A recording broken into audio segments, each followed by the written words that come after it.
And I think we are here. Hello, everyone. It is time yet again for the stream, and my microphone is on. I double checked. That's good. Good. I'm seeing audio from Steve. That's good. Happy Halloween, everyone. It is October 31st. Happy Halloween. Yeah. And so we're just sitting here chatting a bit about days gone by. Hey, there we are. Ooh. Nice. Nice. I was gonna figure out why the screen back there is so blown out. We'll figure that out in a little bit.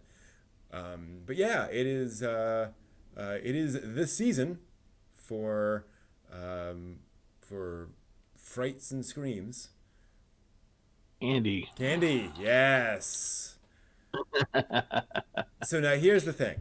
Do you get any kids where you are? Like in a normal year? Me? No, I'm in an apartment building. If there was somebody knocking on my door trick or treat, I'd be going, "Where's my gun?" No, no, Yeah. seriously, no. There's no kids in my building. We at the building that we lived in before. We used to ask and say, "Are there any kids?" And they would say, "Maybe." Well, that's yeah. My lady friend is pounding on the door saying, "Trick or treat." Oh. Come in. Have some crunch. There we go. Awesome. Well, that's as She's many. wearing She's wearing "I'm just here for the booze" ghost Nice. t-shirt. Mm-hmm.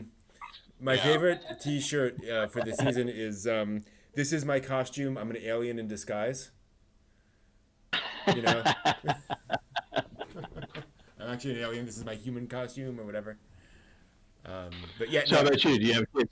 no. Do you have kids? Well, there are kids in the neighborhood, but I live in like the basement of the condo facility, so you have to like go into a door, go down, into the this lower floor, and nobody does that because they don't want to send their kids down there.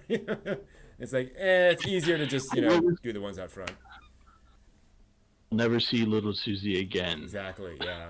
Um, Down and to the other world. yeah, and like all the folks, and there's like four people in my. It's not only like two or three stories, and there are no kids like in this unit basically, so we don't really get much, coming in and out. So one of those things. It's a shame because the last place I lived, I was in a neighborhood of townhouses, and there were a bunch of kids, so I would get 20, 30, I 40 bet. kids, every Halloween.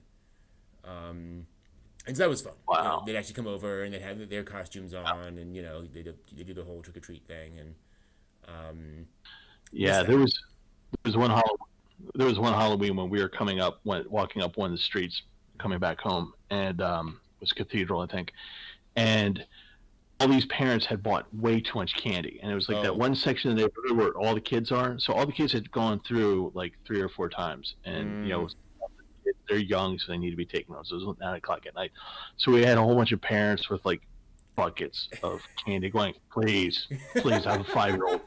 Please, Sure. sure, I will not say no. I've got to remember that. My Yeah. my diabetes is hungry. Please." Yeah, I'm gonna take advantage of CVS tomorrow Right. with all of the Halloween candy at 25 or 75% off.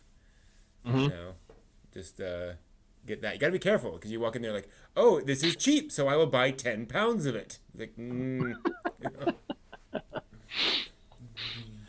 And it'll all be gone by the end of the evening. that's the thing. Yeah, and those are my meals for the next 3 days. Yeah. Oh, but Bloodlust is your favorite vampire film. That's cool, Passion Nine. Unfortunately, we will not be talking about Bloodlust tonight. We'll be talking about the original anime film here in a little bit. But that is really cool. Yeah, those are two very different films. Yeah. It's Yeah, interesting they are. because Vampire Hunter D is one of those franchises, I guess is the right term, even though there's not that much out there. that's just kind of been in kind of the anime zeitgeist is one of those great classic sort of horror films. Yeah. When we get talking about it, I was really did not realize how much of a backlog there was on other stuff. Mm, Vampire Hunter D with all the novels and all that stuff. yeah. Yeah. Yeah, it's a big deal. Yeah. So I just went through Hellsing last night. Oh, really? Nice.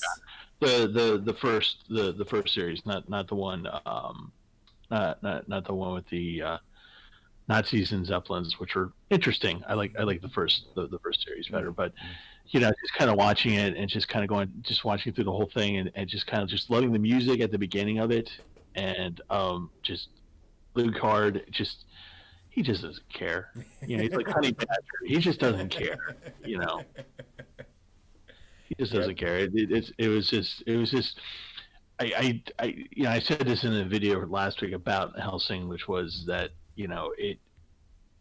it's more of a modern Gothic thing for me, and I really enjoyed that. And it's not it's if you like vampires and Gothic stuff, there's good veins of that in here.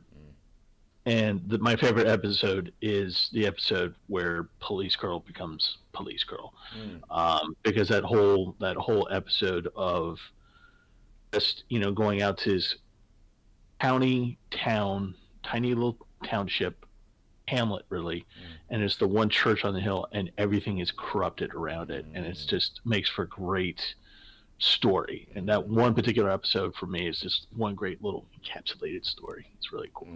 Yeah.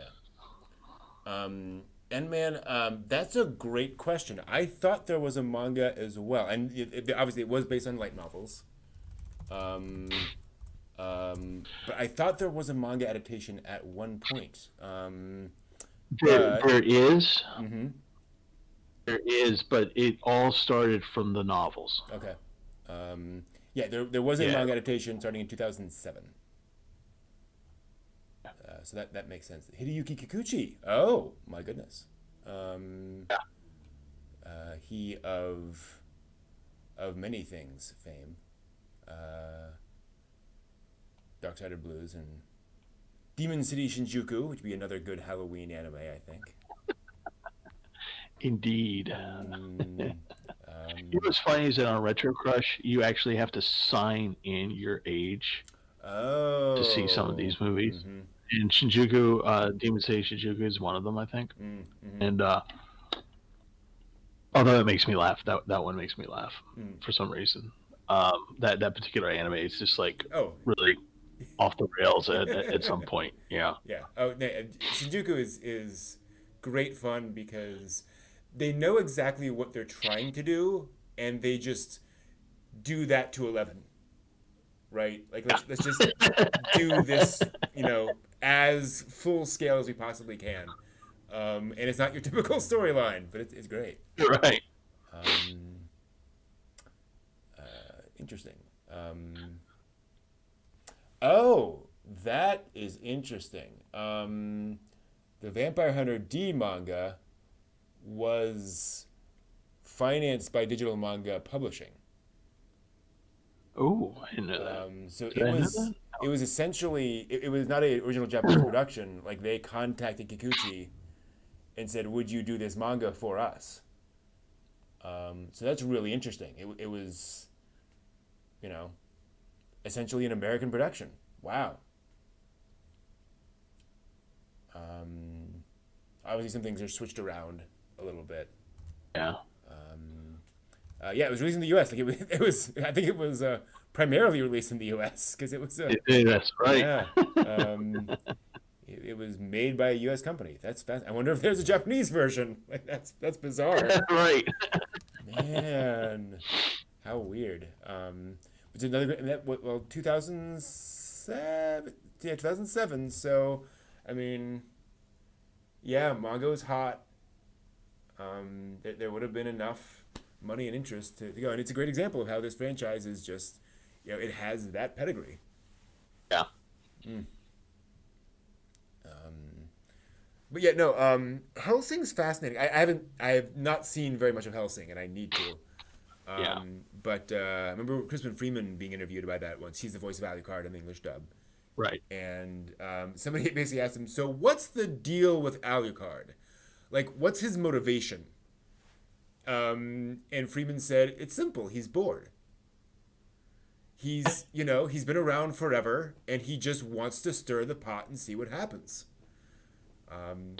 And boy, does he stir the pot. Boy, does he stir the pot. He oh my goodness. There's just great scenes where he just one of the boredom is that he wants to, the reason why he's fighting vampires is part of a debt that he decided to enter into with the Helsing organization.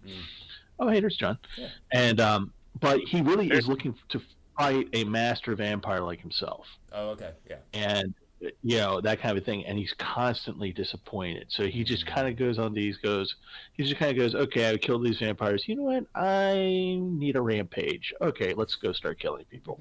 And he just goes off, and then Sarah, the police girl, comes in, and she's just like, calm down. Let's not do this. We're talking Helsing. Helsing. I watched the wrong film.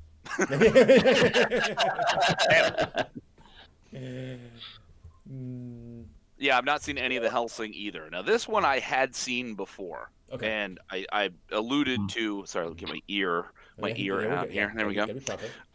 This is my sitting on the front porch costume because it's cold outside. Jeez. I can't wear my mask. It's all encompassing. It's full latex. That's cool. It was on the set of, but was not in production of Halloween 3. Oh, really? Nice. Wow. Oh, so that's one of the masks that kills children. Yeah. Nice. So, you sound so excited by that, Brett. It's one of the masks that kills kids. Okay. So it's Don. Where the cockroaches and stuff come pouring out of their eyes and stuff like that. And this whole thing is glows in the dark. Ooh, cool. Oh. Wow. So where'd you snap that up from? Yeah. A friend gave it to me, and we were really young when he gave it to me, so I don't think he really quite realized. I didn't realize, obviously, this was many decades ago. Yeah. Many moons ago. Many moons ago. I was probably 10 or 11 when I got this. Wow. And, dang. Or cool. Thereabouts, or whenever, shortly after Halloween 3 after it came out. Yeah. And he's a performer, and actually he's been in that Netflix show Lilyhammer. He's been on David Letterman. Walt Frazier is his name. Yeah, cool. And this, I just learned the other day, is worth some money. And I didn't realize that because it was sitting in the back of the closet. And I'm like going, that's not how $300+ should be kept. Nice. So it will be put in a proper receptacle after tonight. Well, why not? Yeah. That's it's yours to collect. I mean, if you want to wear it as a cod piece, you could.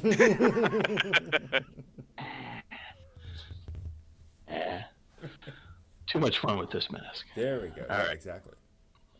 All right, so you guys were talking about Helsing. Yes. We're going to talk about. We're going to talk about VHD. Let me go ahead and Vampire Hunter D. That is the one. Let me go ahead and pull up the spoiler alert notices so folks know what we're talking about on this Halloween Eve. Exactly. Look at that. I had 3 kids tonight. Really? Oh. Yeah. 3. Mm-hmm. And boy, we were just talking about that. Boy, were they happy because I gave out fistfuls of candy. I still have a candy cauldron packed with candy, so I'm going to give it to people at work. I'll have to give it away everywhere I can find. I gave some to the post carrier when they came by.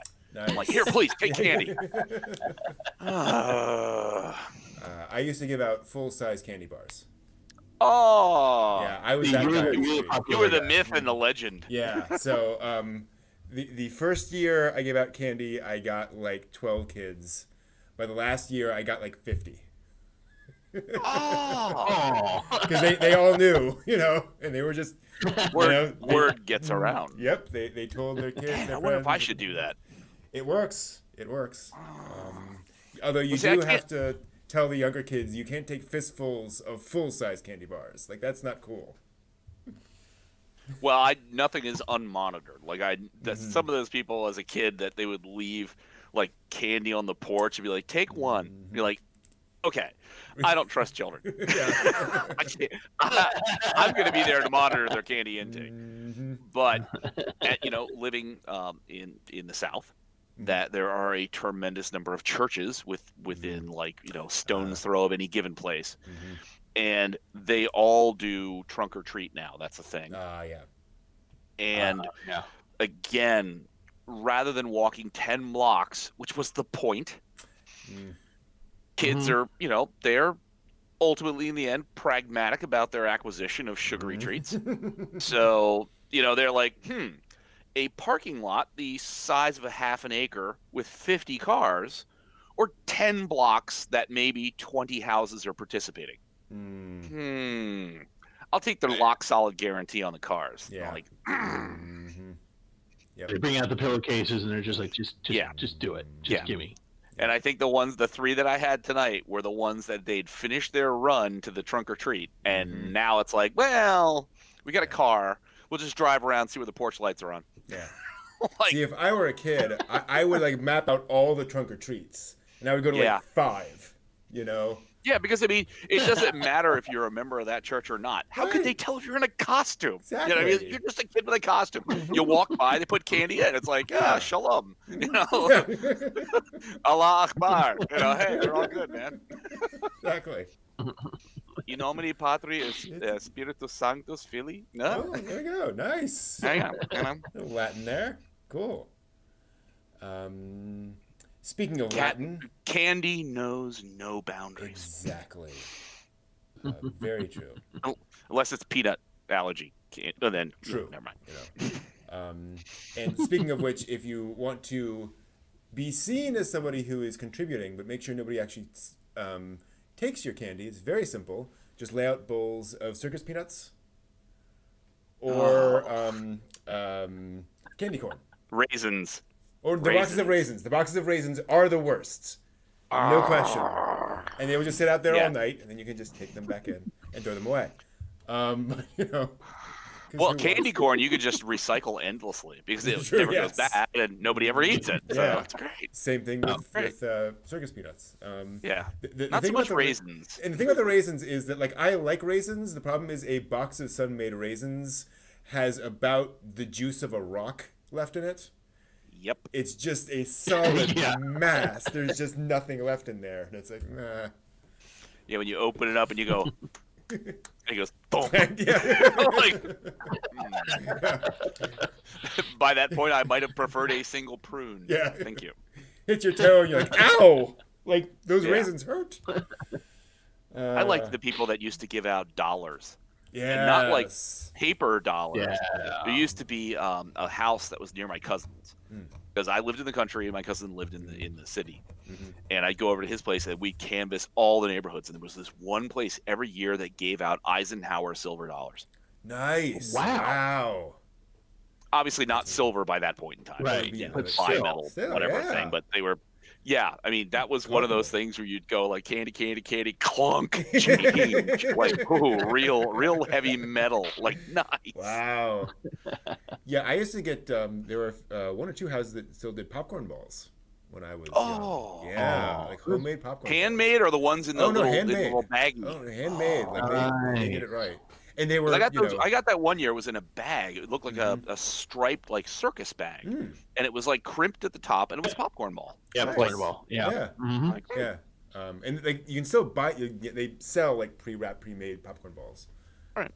But yeah, and this was someone in the neighborhood. So we it's you. We trust you know what you're doing. Right. It wasn't well, let's make the popcorn balls. Oh, that should be fine. I was lucky. My house was the house that gave out the raisins and the healthy candy. Cursed you! You're celery sticks. Oh, you go to hell. There was a reason for it. It had to do with me and my, you give me enough sugar back then, and it'd just be like the Tasmanian devil, and I'm just, they're just like, the Gerhard kid's at it again. Jesus, is he got to slow down? Oh, he took out the mailbox. That's great. Okay.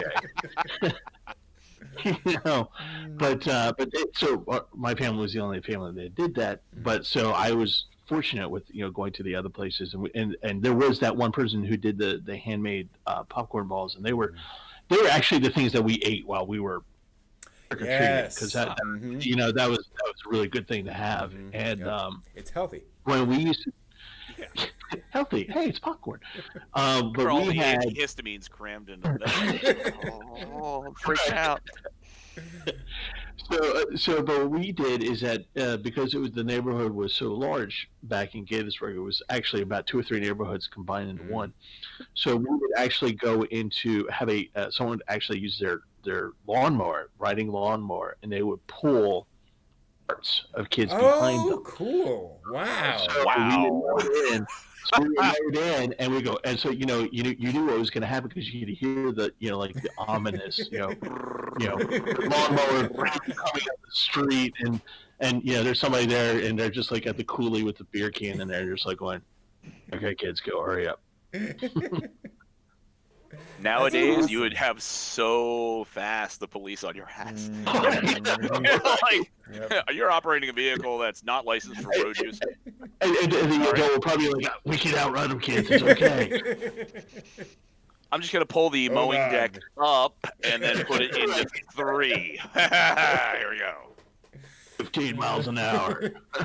Or like Lupin, you have the little, thing that runches out. Whoosh! Hit the nitro! Oh, I'm sure at Wacky Races at some point there was a lawnmower with a nitro mode. Oh, that wouldn't surprise me. No. But it is Halloween. It is time for us to talk about something. And happy Halloween all. Happy Halloween. Happy Halloween indeed. Indeed. And today we're going to talk about a very Halloween-y movie, Vampire Hunter D from 1985. Based on a series of light novels, which surprises a lot of folks. Because it is a very... Yeah, they're not very light. It's not a very light novel, but it's a light novel. And it's such a visually gothic sort of a storyline. Oh, yeah. You'd expect it's based on a manga or a set of illustrations or something. But nope. Definitely very much based on a long series of light novels. And so this is obviously just one little chunk of that, and kind of nicely cut off bit of that long story. And so first off, if you're going to watch this, be aware there are shots in here that I cannot show on YouTube. It's one of those films. Yes. First off, I mean, you talk about panty shots. I don't think this girl ever stops showing her panties.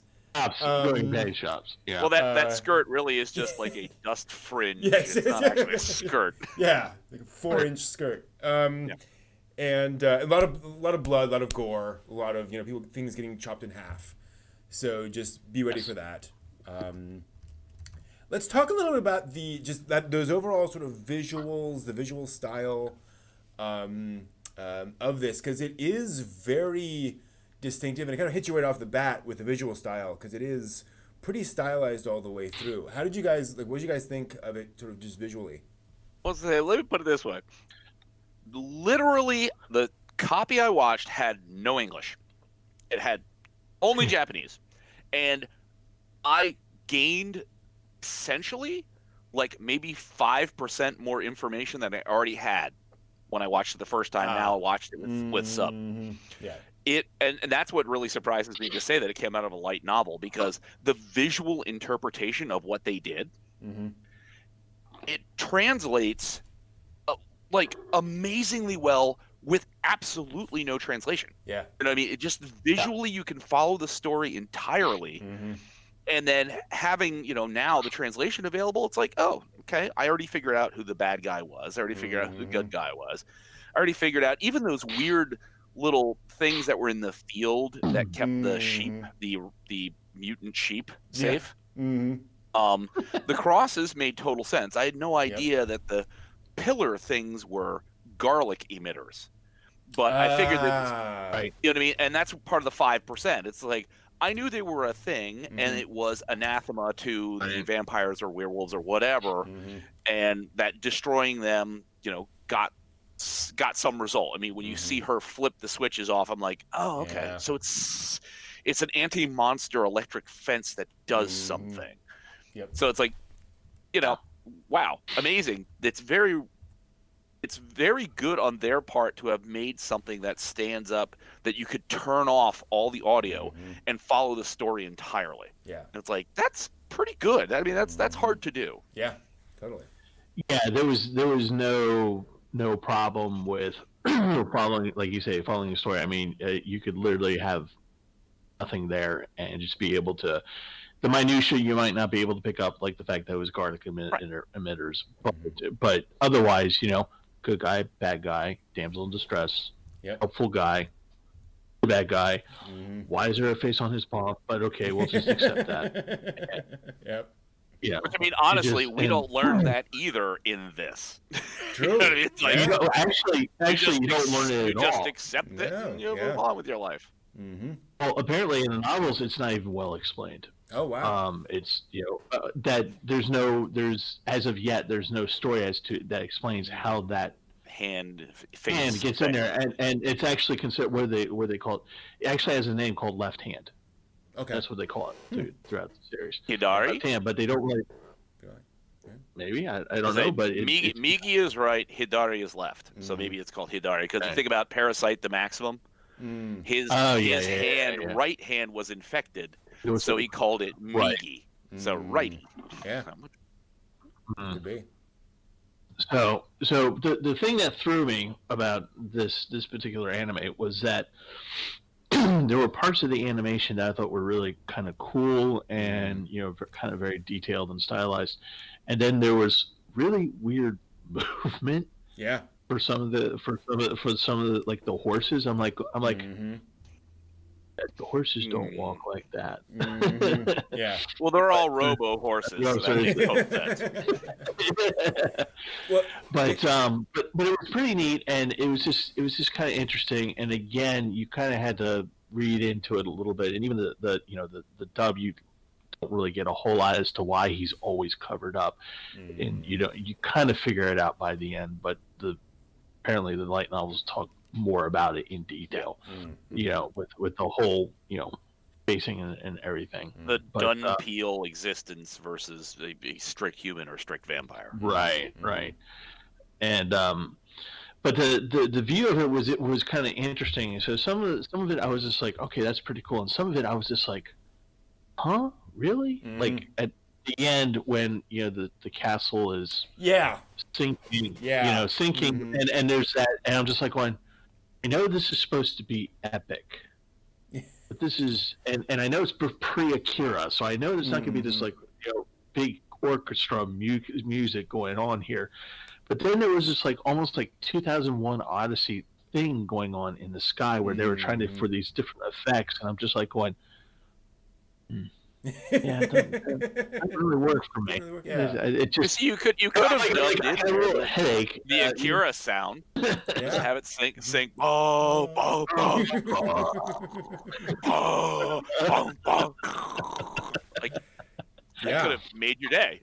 Anybody watching it with you would have been like, "You're insane, Steve." But they were great like little shots that I loved, that made me laugh. I totally forgot about this one scene because where the noble vampire is sitting there, and suddenly he's about to bite into her neck, and then I'm like, oh, knife in your eye, Yeah. So And I love how he just like they were just so loving in how he's pulling it out, and he doesn't even flinch. He just kind of goes, "Oh, it's you." I'm like going, "Okay, if I had a knife to eye, I'd be like, on the ground." But and he lovingly pulls it out, and the eye comes out. Interesting, yeah. And it sucks back in, and it's great. It's actually really good animation, I thought. Oh, it's fantastic. The animation is after the effect. You have this most incredibly flat effect before the knife, and then the knife goes in, and it's like, as opposed to being more realistic, which they tried to with some of the splattering and things kind of squishing out and stuff. His eye, it's just like it's bisected his pupil, and it's just sticking out of his eye. Versus even a vampire, there would be that moment of like, and then he'd be like, oh, and then it would heal up. But it's like this, it's like you took a flat sheet cell of him and just took literally a knife away. There you go. That's it. Well, it's like, why did you guys like cheap the first part? But then you worked well with the second part. What's going on? And I suspect what they're trying to get across is the fact that it's two things. A, it's to get across how powerfully like held together he is as a vampire. That like whatever you do to him, he just his body just is solid and it's not going to bleed or anything. But it's also interesting, I think, just from a pure visual animation perspective, because it causes the brain to go, wait, what? Like there's a knife there now. Like, yeah, literally, I was like, oh, knife in your, just like, like, oh, hey, dart in your neck. Oh, knife in your eye. Yeah. Excuse me, knife. Right, yeah, exactly. In your eye. Hey, Dracula, there's a thing. You got a thing right there. Right. No, to the left. To the left. There you go. Yeah, and I think it kind of has power in that way because he's not reacting. You're not seeing blood going everywhere. He's just, oh yeah, that's a thing. Moving right along. But no, by the way, folks, that was more or less the sound that happened. They worked hard on getting that noise just right. But no, I totally agree. And it's interesting comparing this to Horus Prince of the Sun and Castle of Cagliostro, which has more naturalistic animation, and just how stylized this is in terms of movement when folks are flying around. Like, it's interesting seeing how, like, when the mutant is flying around, there's no like ragdoll physics of the body. He's like, he's very stiff. And every time people are moving, it's a big slam taking into every single wall. It's like, I kept expecting to hear just like a simple thwap. Yeah, exactly. Thwap. It's almost like it was like one of those little spider toys that you throw against the wall and just like creepy crawlers. It's interesting because I think this is a movie where it feels much more, storyboard to anime, if that makes sense. Like, you can see how they were like, okay, we'll have this shot and this shot and this shot. Yeah. And they kind of animated that without more of a sense of like of flow of cinematography, if you will. But that kind of heightens the unreality of it in its own way. It makes it feel kind of weird and off-putting in a way that horror should. That's a neat, element to it, that you get these sort of cuts that just happen. You're looking at the sheep getting eaten by this like crazy sparkly mist. Kids shooting at it. Then like bam, edit. You're off to somewhere else. Yeah. And then you snap back to somewhere else, and it's just like, okay, I kind of get the snap editing and how you're just sort of you're rapidly shifting to keep somebody. You're not slowly plodding through what's going on. You're rapidly shifting from things where when the knife comes to the eye, you're like, what? You get all of a sudden you're in a castle, all of a sudden you're in like a large manufacturing pipe kind of industrial facility, and then you're back to like something that, it's just like, okay. Yeah. It feels like it's purposely, in a lot of the choices for the visuals, trying to keep you off balance so that you're not sort of locked into a channel yet. You can understand the where the story's going, but at the same time, it's just like it snaps back and around to things where you're like, okay, what? Yeah. What did I see? Yeah, it really. For me, I was just like, ooh, neck, ow, whiplash. Because some of the transitions they got. They're on the farm, now they're in the gorge, and the local yokel is thrown over the side of the thing, and the doctor, the little brother looks like the doctor, and the little brother looks like a thumb with a face. That's one thing. I why could they not get him right? That was interesting. I mean, the little boy, I mean, let's be honest, he looks like every little boy in 1980s anime. Yep. And he just feels so's the girl. I mean, well, that's true. Yes. Yeah, that's true. Dracula's daughter and her. It's very prototypical 1980s heroine. Mm-hmm. Yeah. I mean, as in female hero, not heroine. Just so we're clear. Yeah, exactly. But I mean, you can totally tell, and I'm just gonna say it. It very much feels like they tried to stay as close as possible to Yoshitaka Amano's art for D, and then they went just very sort of modern for the time anime character designs for like the girl and the boy and other stuff. Oh yeah. Yeah, exactly. Well, I think the little brother. No offense. I think he got cheaped out on the animation. Yeah, it's true. Very much so, because he looked like a thumb. Yeah, I mean, it just he didn't have a super critical part, and he was not super obvious a lot of everything going on. So it's just like, let's put our assets where they belong. Which is a shame. It was thing. Because like they build him up at the beginning. Like he has a nice story arc building up, but it doesn't go anywhere. Oh, kid, move over there. I mean, honestly, he reminded, for those of you who watch Venture Brothers, he reminded me very much of Quiz Boy. The head was so much larger. Quiz Boy. Yes, of course. He's the macrocephalic child that is a genius who works with Mr. White for conjectural technologies. Yes. I'm fairly familiar with him. But the head was so big, that's what it kept reminding me of. And it was just like, there were a couple scenes where they had him sleeping in the bed, and it's just like the body looked like that of a toddler, but then he has this humongous head. And it's just like, it's like, like, yeah, right. It's just like going, okay. Yeah. But he had the Shane moment at the end, so all was well for him. Yeah, exactly. Vampire, Mr. D, we love you. Oh, that ending! That ending. D, come back, D. So it's interesting because you get this, and I actually also I want to say I really like what they did with Doris. It is very easy in a story like this to make her the classic damsel in distress. Thank you. And they very much established that she can hold her own, she can do all this stuff, but not against a 10,000-year-old vampire. And no. And so that's why she needs the help of the hero. And it puts her in kind of this nice, interesting place, not just in terms of story, but also in terms of like the town and the villagers, where you can understand why she's able to keep up the farm and do all that kind of stuff. It's so often in these stories to have this sort of wilting flower who is also living out on her own and is able to do all that stuff. And it's like, well, how?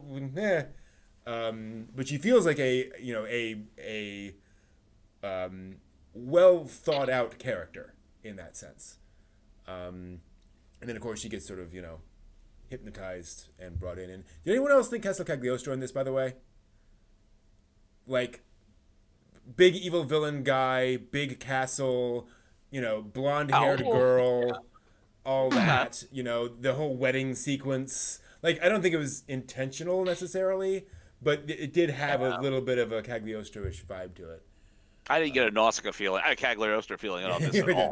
That's a whole other thing. Don't go there. Exactly. Yeah.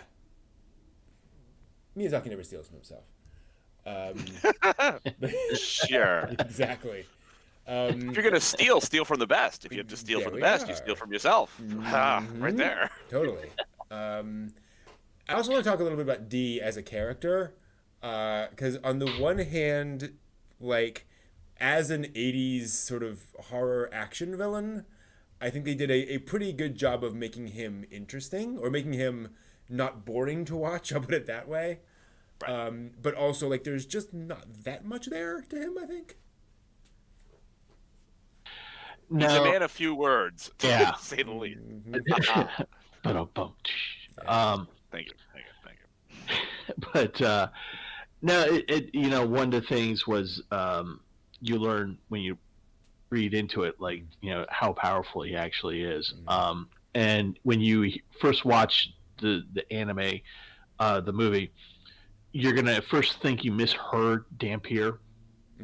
I have to replay that just to make sure that I heard it correctly, because I was just like, Dampier, what the what is that? And you come to learn later on it's a union between vampires and regular people, and they actually can have children in this world.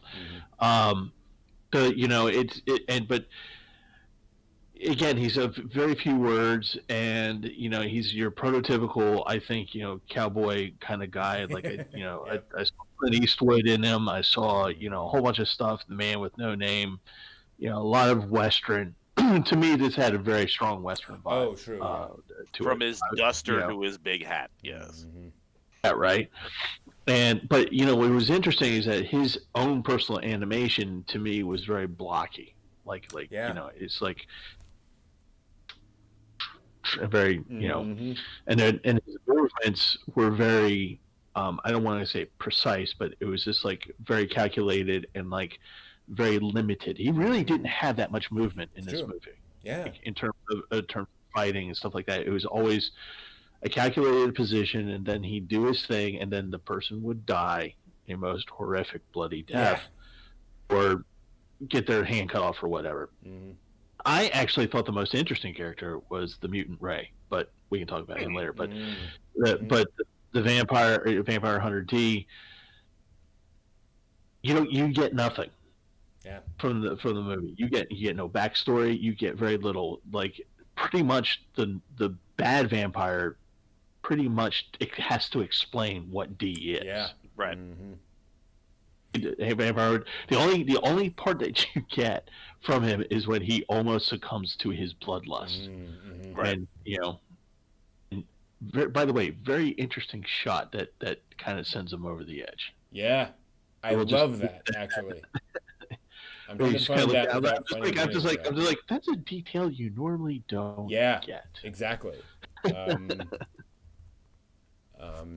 No, totally. Well, and I thought for the sort of monolithic function of D that he is blocky and sort of the way he is, that you get that sense of his sort of the weight that he has. And so you don't find out about his transformative capacities. Something's weird with the hand. There's something distinctly different about him. And it's only through hindsight that you kind of go back and you're like, oh, that's why he's like so rigid, is because he is aware in himself that snap of a finger, he could lose the whole show. He could just go completely off the reservation and go nuts. So every minute is about maintaining absolute control of himself. Yeah. But you only get to see that in the last few minutes of the film, looking back and like, okay, I watched all of this stuff and he was really wooden. Oh, he's wooden for a reason. I get this now. Yeah. And credits. Damn it. Well, and it's interesting because, like modern Hollywood has very much moved away from the interesting villain. Most villains are very simple, while the heroes are much more complex and interesting because that's who you're spending time with. But it was, the classic model is that the villain was the most interesting person to play because he was the most complex character. And I completely agree, Steve. I think Lee as a villain, I mean, he's just kind of there, just all powerful. Is the mutant that really became the much more interesting antagonist. Yeah, he had the most to lose. Yep. Well, I mean, you guys, everyone had something to lose in this, but it felt like he had the agenda of what he was going for, which was immortality. Yep. And then there's that wonderful scene where he goes, where the master vampire goes, "Don't even bring this up to me again for another 50 years." And then you realize that he means, don't talk to this movie about this for another 50 years. And Ray the mutant is like sitting there just going, Jesus, another 50 years. Yeah. He'll be like 70. All the hell? Right, he's just like, so anyway. But, he has these, as a mutant, he has these interesting powers. Like the one power he only uses once where he stabs him. He's able to warp time so that he's able to stab me back, which I thought was very interesting. Yeah. The blade looked really unwieldy, but it just had really nice graphics to it when it was being used. And he just had a story that you were just like, okay. And after a while, you maybe not grew sympathetic with him, but you definitely had a little bit of empathy for the guy because I just want to be immortal. Okay, if I have to kill a whole bunch of people, but I just want to be immortal. That's where I'm not getting the empathy, Steve. I'll kill as many people as I need to just to become immortal. But he sort of redeems himself when he saves the thumb of the kid as the kid is falling off the pipes, and he saves the kid, and he just kind of goes, okay, I'm just going to do my thing now, and then he gets. That does not end well. Wall slapping. That's by wall slapping. Yeah. It's also interesting in this movie, just in general, the way it establishes its enemies and so the rising stakes. The typical thing in these movies is, okay, who's your good guy? Who's your bad guy? How do you establish how powerful the good guy is? You send a random bad guy against the good guy, and then, that happens. Then you establish the bad guy by sending a random person against the bad guy, and he wipes the floor with that person. So you're establishing power levels. And I think this movie is interesting because it does that in ways that are kind of unexpected, where, the first, I honestly thought Ray was going to die in that first scene with D because, he'd face off against D, and D would do something, and and then kill Ray. But no, Ray's a formidable antagonist for D, and it becomes a thing overall. And you have the Lee's daughter, the vampire princess girl, who looks like she's going to be the big. The lieutenant, basically. It's going to be Ray, and then her, and then the senior vampire. No, she never does anything, really. She, manipulates. She, does all sorts of different stuff. But she never really attacks anyone directly. And the head vampire guy, Lord Lee, whatever his name is, he says to her, you're not a full-blooded vampire. Your mother was a human too. And it's just like, wait a minute. And boy, she does not take that well. No, she does not. But that makes her a dumb peer as well. Yeah, exactly. And it's like, and yet here we have D, who is, human mother, vampire father, and is, sickly powerful with all these things. And she arguably could be, and she does nothing. She becomes more like the helpless heroine who needs somebody to give her a hand. Yeah. Manipulating things, but presumably shouldn't she have that same kind of power as he does? In the novels, she does not. Which is weird. When you're a vampire in the novels, apparently the outcome you want is a vampire father and a human mother. Okay. Is that vampire father, human mother? Right. Vampire mother.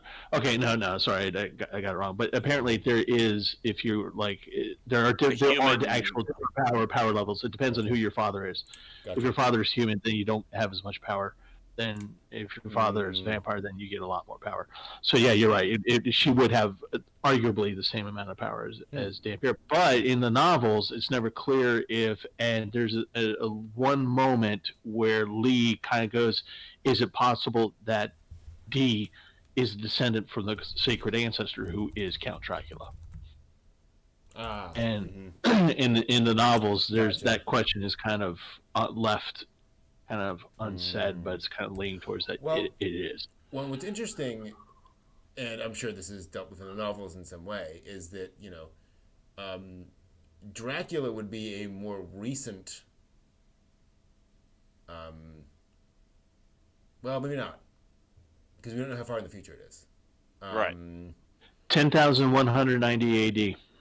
Oh, there we go. Okay. Not joking. Not joking. Yeah. Well, I was going to say, and yet that classic 17th century oil painting of Dracula it lasted 10,000 years. Amazingly. Funny that. Yeah, because I was going to say that would make Lee older than Dracula, but we don't know. So, yeah, interesting. Yeah. Well, I thought the son of the original, or the originator, the progenitor. Yeah. Boy, do you just, maybe it was me, but it's like, again, it felt like a very Judeo-Christian thing thrown in there. You're like, oh, if you want to say that the head vampire, the first vampire, is like the god of vampires, then you're the son of God. Oh boy, here we go again. Here we are. Yeah, the world is actually an upside down ship floating in the sea. There you go. Yeah, I don't know. I didn't get that sense personally, and I don't know the author's religion. Yeah. But apparently Christianity gets thrown into things regardless of whether anybody's a Christian or not. True. Yeah.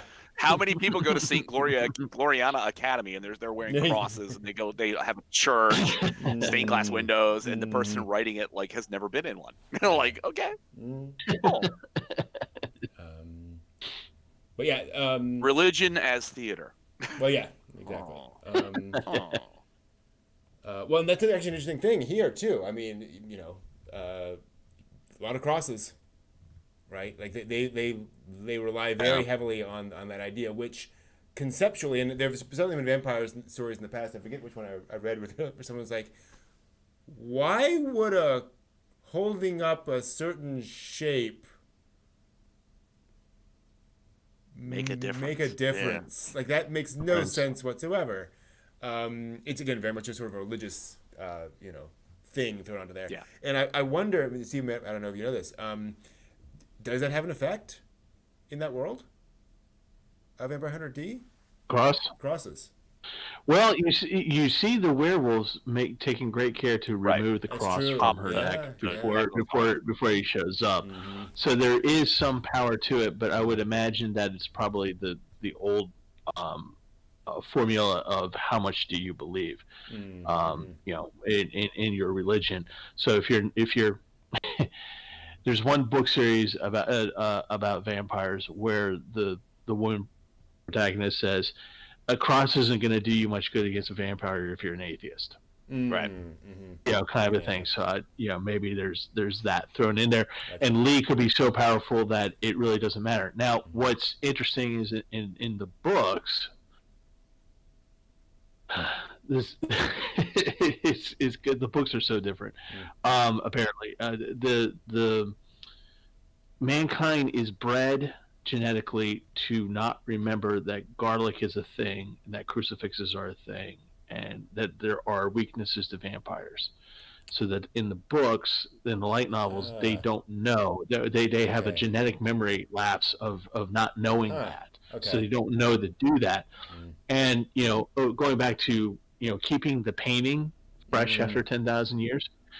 Apparently the vampires in this world knew the nuclear war was coming, and they actually made these castles underground so that once the war happened, they would come up and they would restructure the whole world, and that's where the world of Vampire Hunter D comes from. Wow. So the vampires took over, and they coexisted with human beings. And in the novels, but not in the anime, they actually have blood that they make themselves to use as sustenance, but they prefer fresh. Yes. Yeah, of course. So, but yeah, so it's kind of like what translates from the book and from the books into the anime, which is kind of interesting. Yeah. Some of it does, some of it doesn't. Because as John, as you were pointing out, it took me a while to figure out that those were, whatever they were emitting, stuff out to keep vampires away. Yeah. And if you, and I didn't know that, prior to reading up on the backstory of how this was made and everything. So when I discovered that there was this whole light novel series behind this before the anime and the manga were made, I was just like going, "Oh my god, it's like this whole other world." Mm-hmm. And so you can't stuff all that into a movie. So exactly, yeah, yeah. Well, one of the things you're talking about, the pure symbol of the cross itself, is this doesn't have the time to go into the fact that you can make a cross out of sticks, and in traditional vampire lore, that doesn't do crap for you. It has to be consecrated. So it has to be a blessed cross, and you can have a blessed cross made of sticks. But it has to be a blessed cross. You can't just go out and be like, put two things together in a cruciform and be like, go away. Because then the vampire will walk up and be like, cool, I got something to eat you with. Chopsticks. Nice. Yeah. I usually use a fork, but I'll use chopsticks exactly. today. But yeah, no, it's and it's one of the things that I think gives the movie just a little more depth and complexity is having those images that they don't explain, but they clearly have a purpose. And it just makes and that's what goes so well to this, as I said, where it's like you could watch this entirely with no sound and no translation and get every part of it because it really is visually, falls very in line with everything that you understand about those symbols, and you can infer a tremendous amount from everything else. Like, cool. Yep, exactly. It is a very visual film. Yep. Including all the horrible, gory monsters that come out of nowhere. This is another odd thing for me. The movie felt very much like a video game at times. Because he's going through the castle, random monster shows up, attacks him, and then goes away. And then another monster shows up and goes away. And it's just... Okay. There was it the ghost jaguar, the witch? Yeah. Yep. The flying the only thing. Whole saliva monsters, I guess. Yeah, the golem. Yeah. The golem cracked me up, by the way. I love the fact that, again, it's one of those things where nobody stands there and says, look, there is a golem that was created by magic that does A, B, C, and X, Y, Z. It just stands there and says, golem, over and over. And so if you know what that means, you know what it is. It's just good storytelling. But yeah. It did feel like a video game. Like you were going through levels. Like the saliva monster hall was one level, and then you went to the third level boss, which was the witch or the ghost jaguar or whatever. The siren. The sirens, which I cannot show you. Oh, bye. Yeah. Yeah. They have hair. Yes, they do. That's all they got. But it's odd. And okay, and I got to bring this up because I'm sorry, this is worth mentioning. But like, okay, these things are typically like teen boy power fantasies, right? These movies are kind of aimed at that demographic. And I want to be D and slay monsters. I'm gonna go buy the limited edition D sword. Yeah. And then you have the scene with the three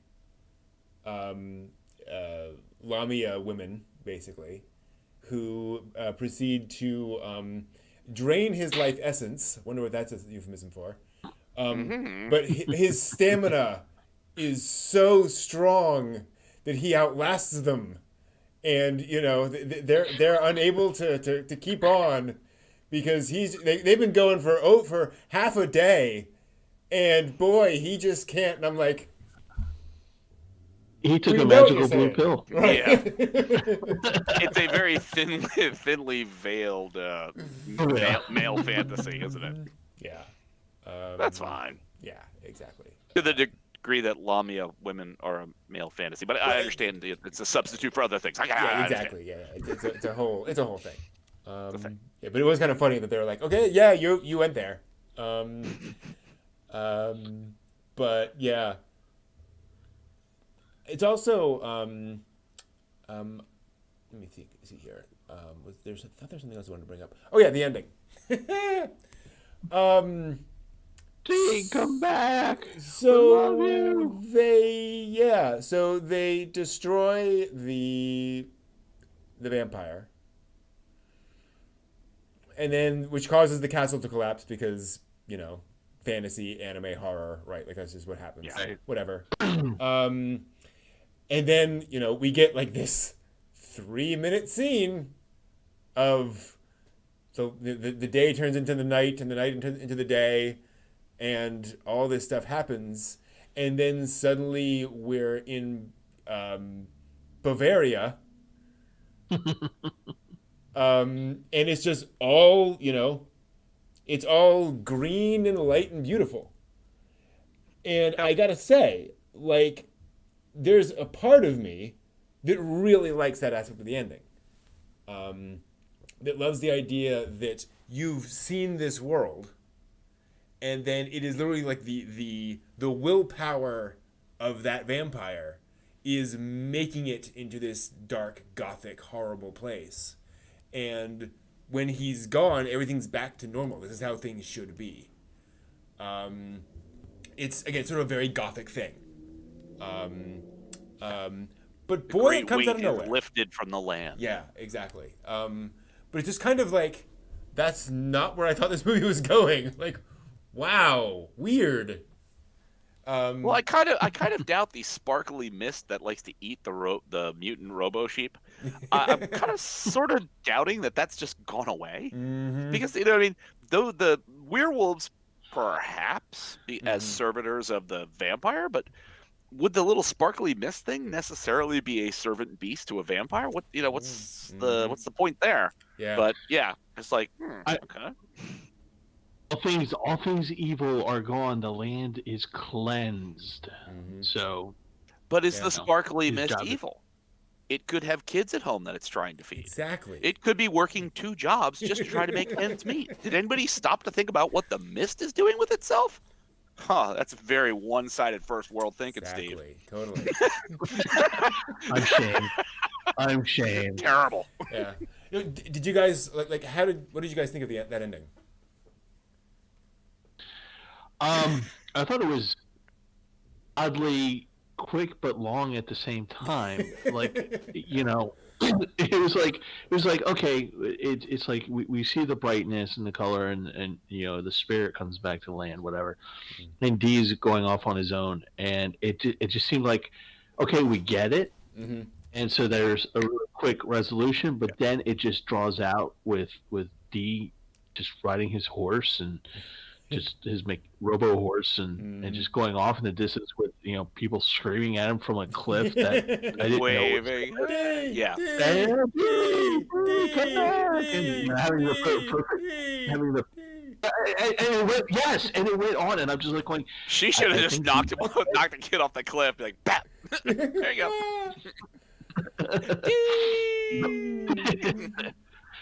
But I just think it took a little too long. But I wanted exposition, I guess. I kind of wanted some type of exposition that would say, for this part of the world, things are getting back to where they should be.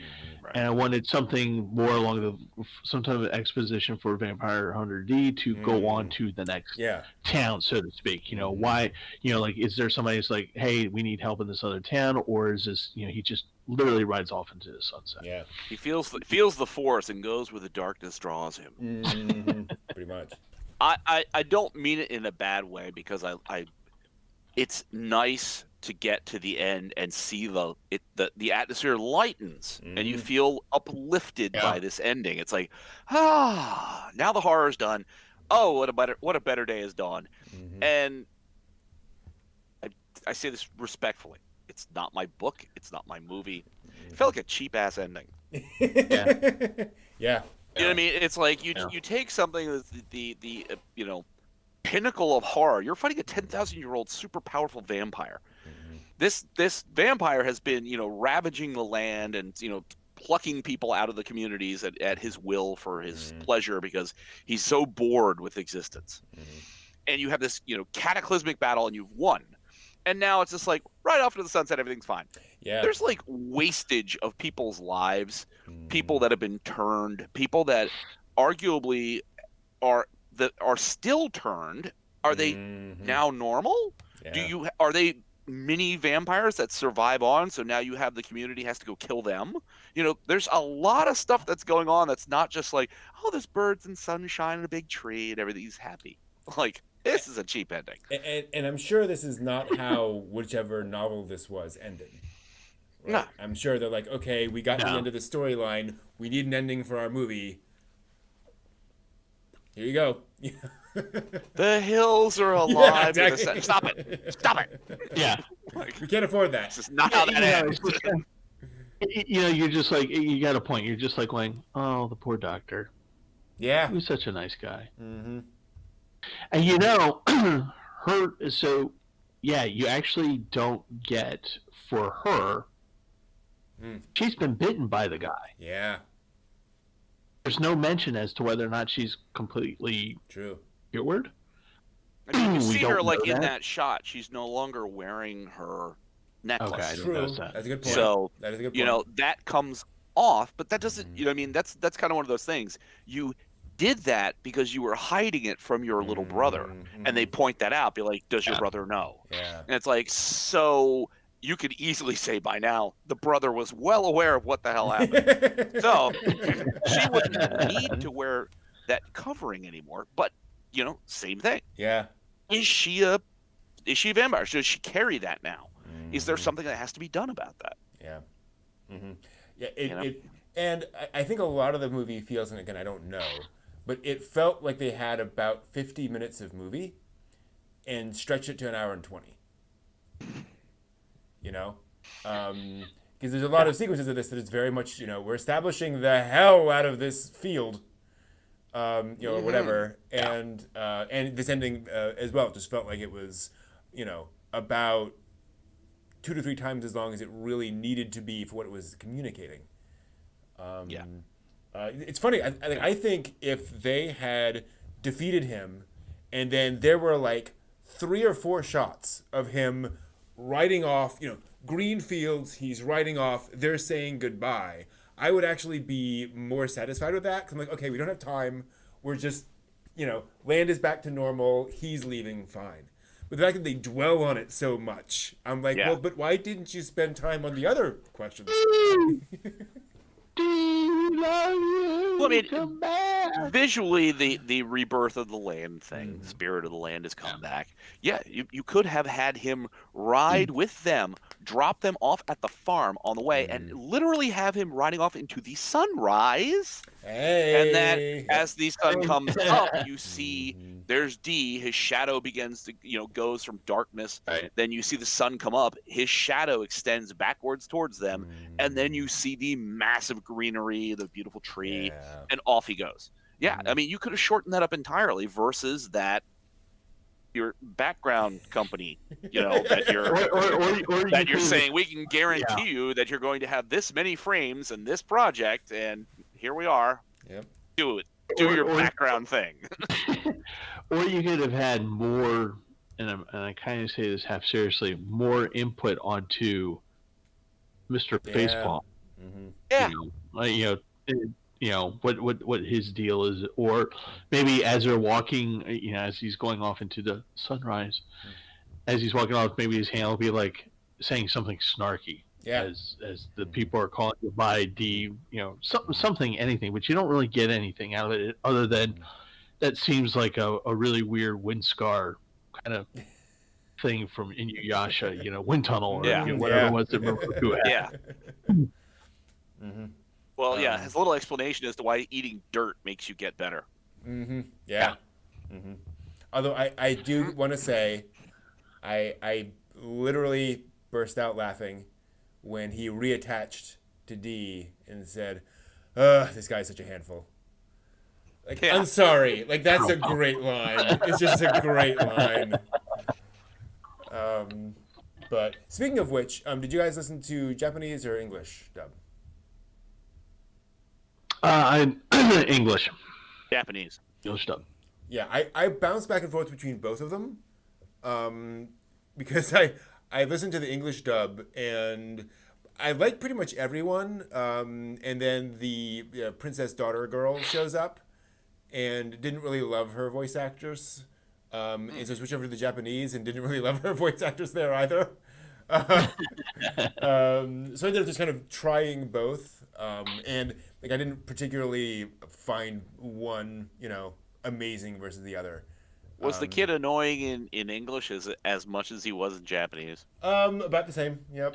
Mm-hmm. Well, good. They did that well then. Yep. I mean, literally at the end, as I'm saying here, come back, they like, he goes in and out of the country western accent. Yes, he does. Y'all come back now, yeah. It's like he's talking normally, and then he goes, "Oh, ain't that great?" You're just like, "Oh god." Yeah. It's kill me. Just have the mutant kill him. Just have him like werewolf, fodder something. Just have the flying bat so, dude. Like, speaking of which, right? I'm surprised at all things considered how low the body count was in this. I was sure the kid was going to die. I was sure the girl was probably going to be corrupted or something bad was going to happen. Like something really bad was going to happen to her. Basically the only people who die are the doctor, which is sad. Doctor. But mutant the guy, mayor's son, who's an asshole, who we don't really care. Yeah. Exactly. He had that coming. Yeah, exactly. Gaston, basically. It's weird because, like, in a way, it's a very traditional sort of thing where all the bad guys die. All the good guys are fine at the end. Yay! Except for the doctor, who whatever. Yeah. Except the doctor, who was her best friend. Yeah. And is now at the bottom of the gorge. Mm-hmm. Yeah. But he's dust. Yeah. True. It's funny. But he was a good-looking doctor. One might even say he was gorgeous.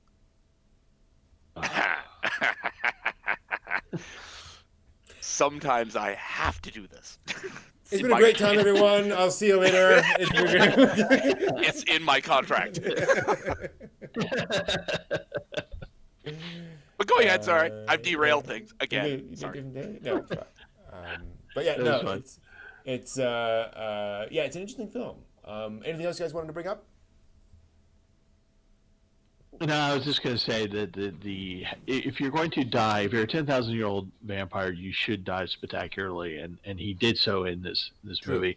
I just did not realize that if you reach the age of 10,000 or so, give or take, that you would have that much blood inside. Yes. He's crucified. He's literally crucified up against the wall because apparently wall death by wall slapping is a thing in this movie. Yeah. So he's crucified up against the wall, and he's just bleeding buckets out and streaming down. And then to add insult to injury, like the wall just falls over and it crushes him, and there's just like blood just goes, bleh, and it's just like everywhere. And you're just like going, dude, you have another bladder full of blood? Where did this come from? I think there's some sort of interdimensional blood thing going on where he can store pockets of it in another dimension. After 10,000 years, he has learned how to compress blood to store it inside himself. Yep. Yeah. It was fun, though. It was fun. Yeah. And if you're in a Halloween type of... Actually, this was really good fun to watch because it was right before Halloween. It was something, neat, fun, different to watch, and put you in the mood. Oh, yeah. You have your vampires, you have your werewolves, good, you have your vampire thralls, you have, golems, flying spike creatures. That whole entry hall full of all kinds of goopy, wacky-looking, scary monsters. Yep. Demon horses. It's fun. Yeah. That is Vampire Hunter D. It's a biting good time. It's a blast from the past. It's very, very true. Yeah. Cool. I think that'll do it for that. So we're going to take a quick break, come back in just a few minutes, go into what's been going on a little while in the news and such. And so we will be back in a few minutes with that. See you all in just a bit.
They have 9 teams? So they have the volleyball team, they have the student council team, they have the mechanic club team. They've got the deep in the hull British tank Mark IV or whatever it is team. I don't even know what they are. They're like the Navy team. God, who are the other 4? Oh, okay. You're talking just team names. I thought they were talking about the clubs themselves. Because yes, you have like duck, hippo, anglerfish. Okay, yeah, I got you now. Okay.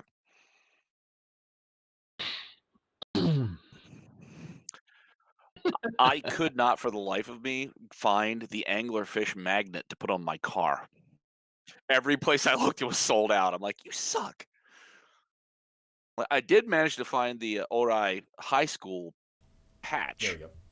So I switched up my con bag from a Broodbeutel, a little small bag, to a larger con bag, and I've got some patches that I've been sewing on them slowly. And one of them is the Ori High crest.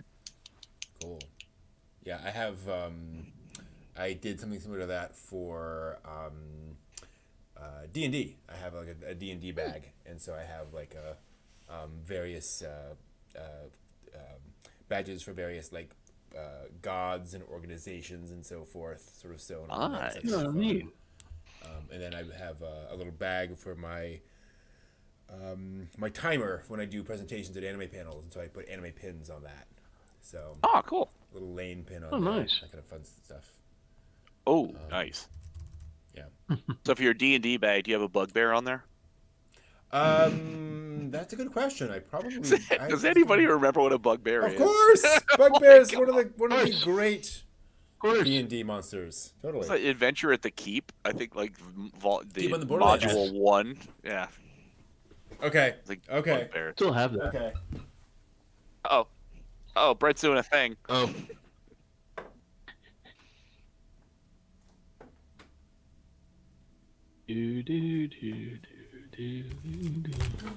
Oh, here it comes. You mean the Keep on the Borderlands?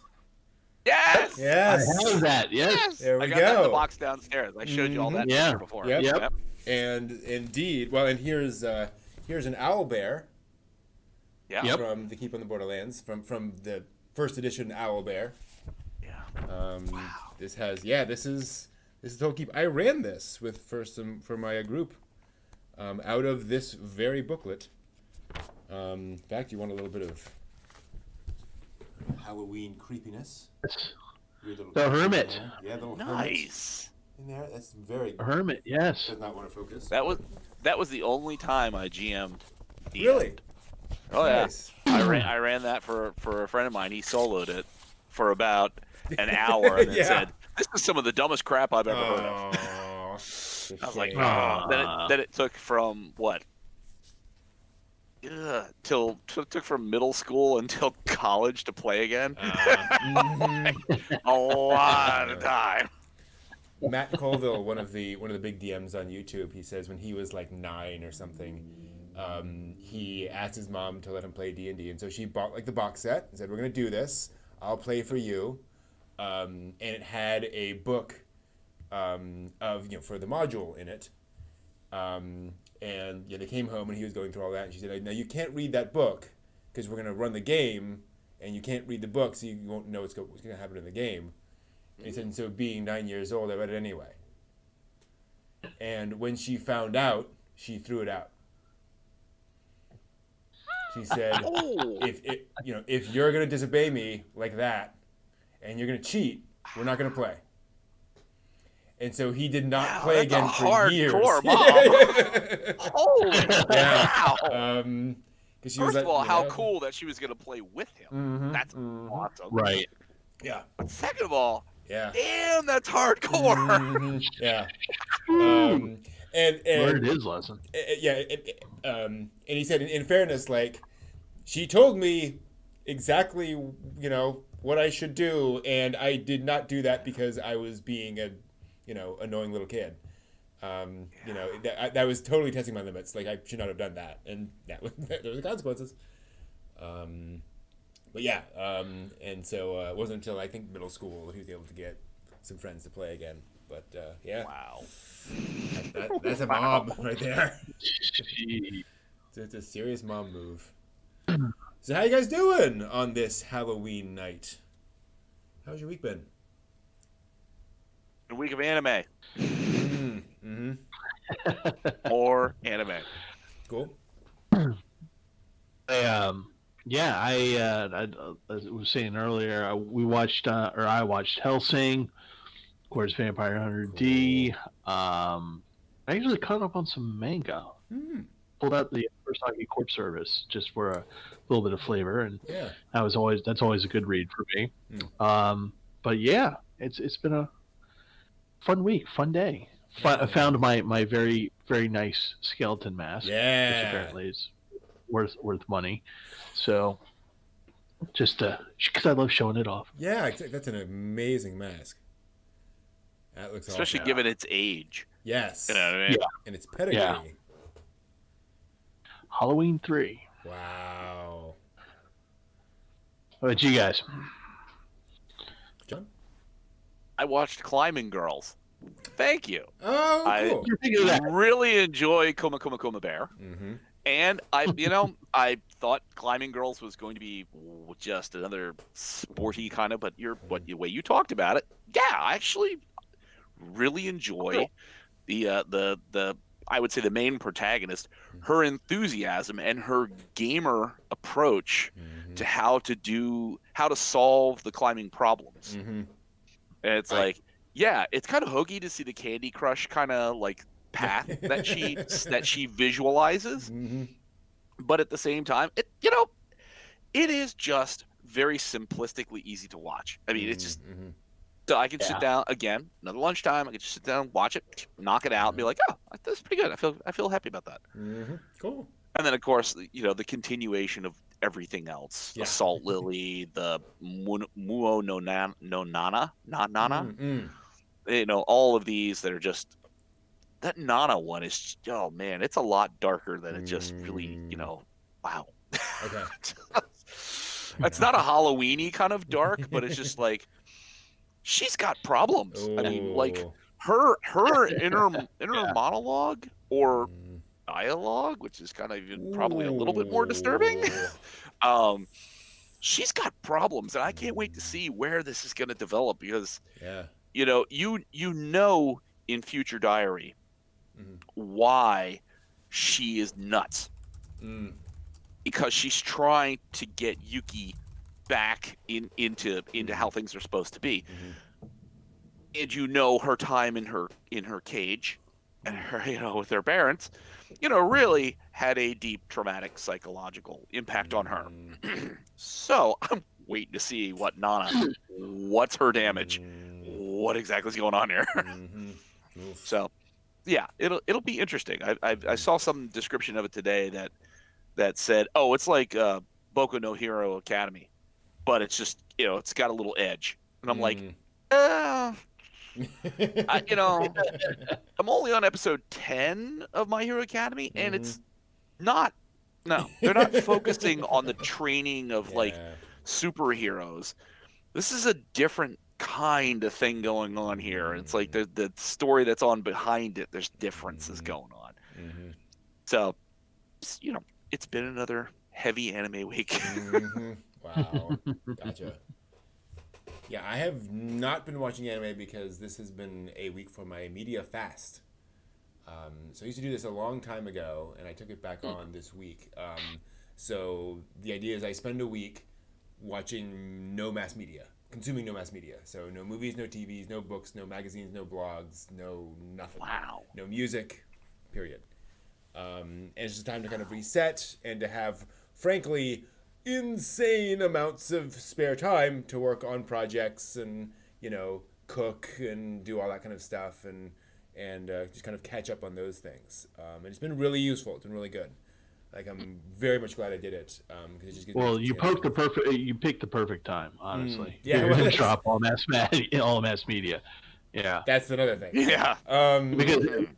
Because this is me in the morning when I wake up. I don't even get out of bed. I'm just like, my phone. Yep. I'm back to sleep. Yeah, put it down. Don't look at that. It'll be fine. Well, and it actually kind of turned out to be even stronger than that because I noticed that my phone has been the back of it is swollen, and so the battery. Yeah, so I took that to the local repair shop on I think Monday, and they said, yeah, this is bad. I would not keep this switched on as much as possible. And we can't get that battery for 5 days. So yeah. So I've had my phone switched off for, most of the time. You're turning on a few times over the day just to, get voicemails and such. But I've had basically no phone for the past week. Is this one of those things where it's just easier to say, okay, fine, hi, here's the phone, give me a new one? I mean, is that... Well, no, because it's one of those things. I mean, I certainly could do that, but swapping out the battery is going to take like 2 hours. So just going over there. Here you go. I come back. It's done. It won't be that expensive. I don't imagine. Right. And also, I don't really need a new phone. So we'll just get it done that way. But I will do. Does a swelling battery do anything? I mean, as long as it doesn't rupture. But does a swelling battery do anything to the display? Like it's pushing on the back of the display and the circuit board. So, I mean, does it do anything? From what little I know, because of the way that the cases are made, and I don't have an external case on my phone. It's just the base phone. Right. The back is much less rigid than the screen. So the back is what's going to deform, not the screen. So it's basically going to push against that and make that swell. Because it's just basically thin plastic on the back. So apparently that's less of an issue. It can. So we'll see, and I'll hand it to them probably on Monday. But it's meant that I've been consuming very little and then no ability to scroll on the on the phone. So I made apple pie. I've been, in the kitchen doing stuff. I've been, the house is spick and span and clean. All sorts of stuff are all taken care of. Because why not, right? Like I'm not spending. Brent's monastic life. Mm-hmm. And so it's just been, I find myself much more relaxed, Captain Laser Eyes. I feel more normal. Like I feel more like the emotional self I want to be, not frazzled, not like distracted, basically. There's definitely I'll put it this way. I am planning on continuing a sort of a similar version of this in general, just like limiting media consumption in general. Just saying, okay, maybe, an hour of video a day. Like, that's plenty. Watch some anime, watch some whatever, but I'm not going to watch anime all night. I'm not going to watch YouTube all night. I'm not going to do TikTok all night, whatever. And just cut down on that because, oh my gosh, I have time to do these things I want to. And the other thing is I find I'm able to put as much time into my creative projects as I as I would rather be able to, if that makes sense. You start the day and you think, oh, I'm going to get all this stuff done. And you end up getting like half of it done. Now I'm able to get like as much of it done where at the end of the day, I'm like, oh, good. Like I made some good progress on that stuff. So that's been really nice. Wow. Yeah. So, well, obviously I'll get back into the swing of things over the next few days and all that. But I'm looking to find a different balance with that. Or let's say a balance with that in the future as opposed to just, well, I'll watch whatever I want to watch all the time, So that's that. We'll see. No more 36 shows in a row, 9 hours worth of. That's done. Oh, good Lord. Honestly, YouTube is my problem. YouTube is my crack cocaine. That is what I'm on. It is for me. Yeah. Mm-hmm. I admit, before I go to bed, I watch some YouTube videos, amazing archaeological discoveries. Mm-hmm. What's the new season? What's the review of such and such anime? And Yep. Yeah. And that's why I'm up until 2 a.m. That's my problem. Yeah. I watch the history stuff. I watch the new stuff, unfortunately, and I avoid the new stuff. Yeah. And then I'll just spend an hour just trolling, like just go down the rabbit hole. Oh, I watched this. Oh, I watched that. So I'm gonna go this. I'm gonna go there. I'm gonna go there. And then suddenly it's 4 a.m. I'm like going, cats. Yeah. Cats. The musical or actual cats? Just cats. Just cats looking back at the screen and just going, why is this thing putting this thing in my face? I don't understand. And then I switched from that to playing an hour or so of, Civilization version 1 DOS. Oh, wow. Hell yeah. Hell yeah. I was just playing Civ 5 earlier today. Mm-hmm. Civ is such a good... Thank you, Sid Meier, for so many years of joy, so many decades of joy. Yeah. I found this great channel on YouTube that occupies a ton of my time, is super, super entertaining, is the best probable channel that I think I've ever seen. It's called Geek Archaeology. Huh, I'll have to look at that. I've heard about this. I highly recommend it to everyone I know. See, I don't really follow that. My favorite of all time is Unagi Observer. Like, to me, that's just the best one on YouTube. I kind of heard something about that. Yeah. I still haven't gotten to a Nagi Observer. Damn it, I still gotta get there. Gotta do that. New Sorry, resolution. Steve. Sorry. But so that's been the week that. Y'all hear that?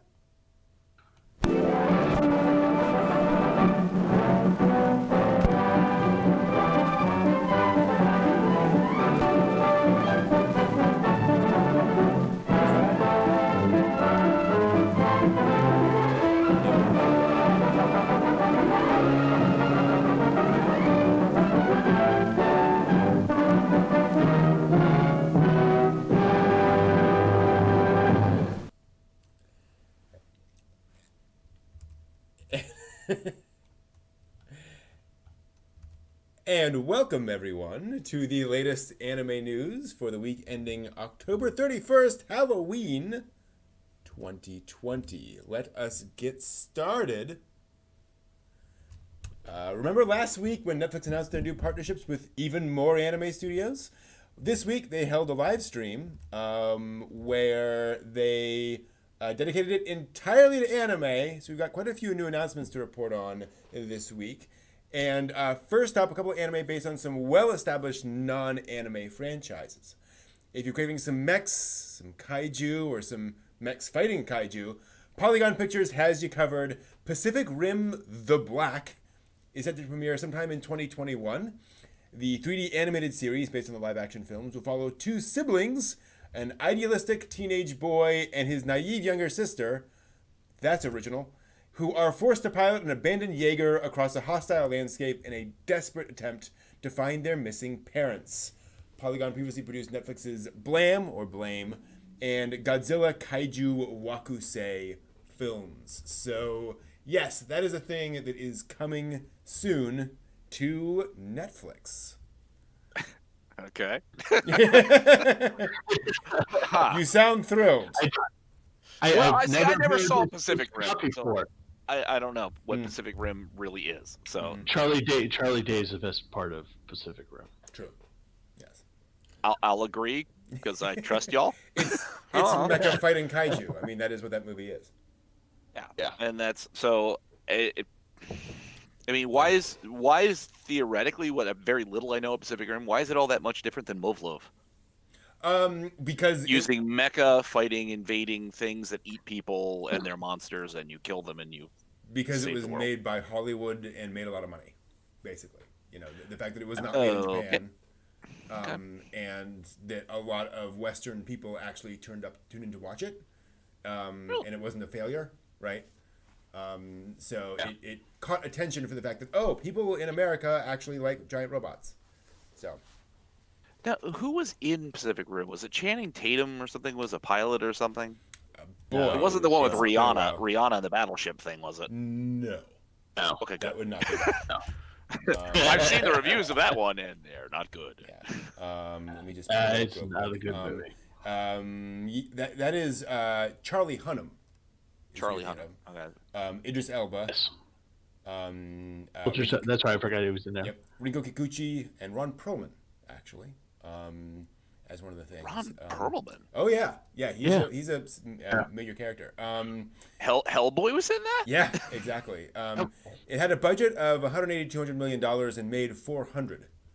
Damn. So yeah, people were turning up for that. Made 114 million in China alone. But really, Charlie Day is really the best part of it. And the other thing too, so we'll dive into this a little bit. Guillermo del Toro is a mecha fan, and so it is very much a mecha movie. It's not just a Hollywood movie with giant robots in it. It has all the tropes, all the elements. He talks about how this mecha is based on a Zaku from Gundam. This mecha is based on, I think there's a great thing actually where Guillermo del Toro is in Japan doing like a press junket, and they take him to a Gunpla store and walk him through that. And like he's pointing out mecha, saying, this Jaeger is based on that, and this is based on that, and here's what I've watched and all this kind of stuff. So it's like, okay, dude, Wow. Wow. You know what you're talking knows about. His source material. Exactly. Very cool. And so it's a very good fusion of big popcorn Hollywood action movie and all of the classic mecha stuff. So we'll see. And it is kind of funny seeing mecha cross over to Hollywood, then cross over back into anime. So Netflix has a proven track record film to base their hopes for additional income. Yeah. Yeah. And who knows? And certainly, that Blam film was pretty much spot on in terms of tone and style and so forth. So right. Fair enough. We'll see how it rolls. Exactly. Not much else we can do. Now, the Assassin's Creed game franchise has been going strong since it began back in 2007 and shows no sign of stopping. This week, Netflix teased not only an Assassin's Creed anime, but a whole Assassin's Creed TV universe, including live-action, animated, and anime series.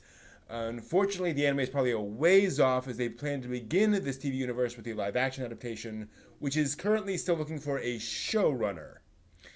The games also inspired a live-action movie adaptation back in 2016, although we hope this anime will be better received than the movie was, as well as a number of manga series. The latest, Assassin's Creed Blade of Shaojun, is set to debut in February of next year.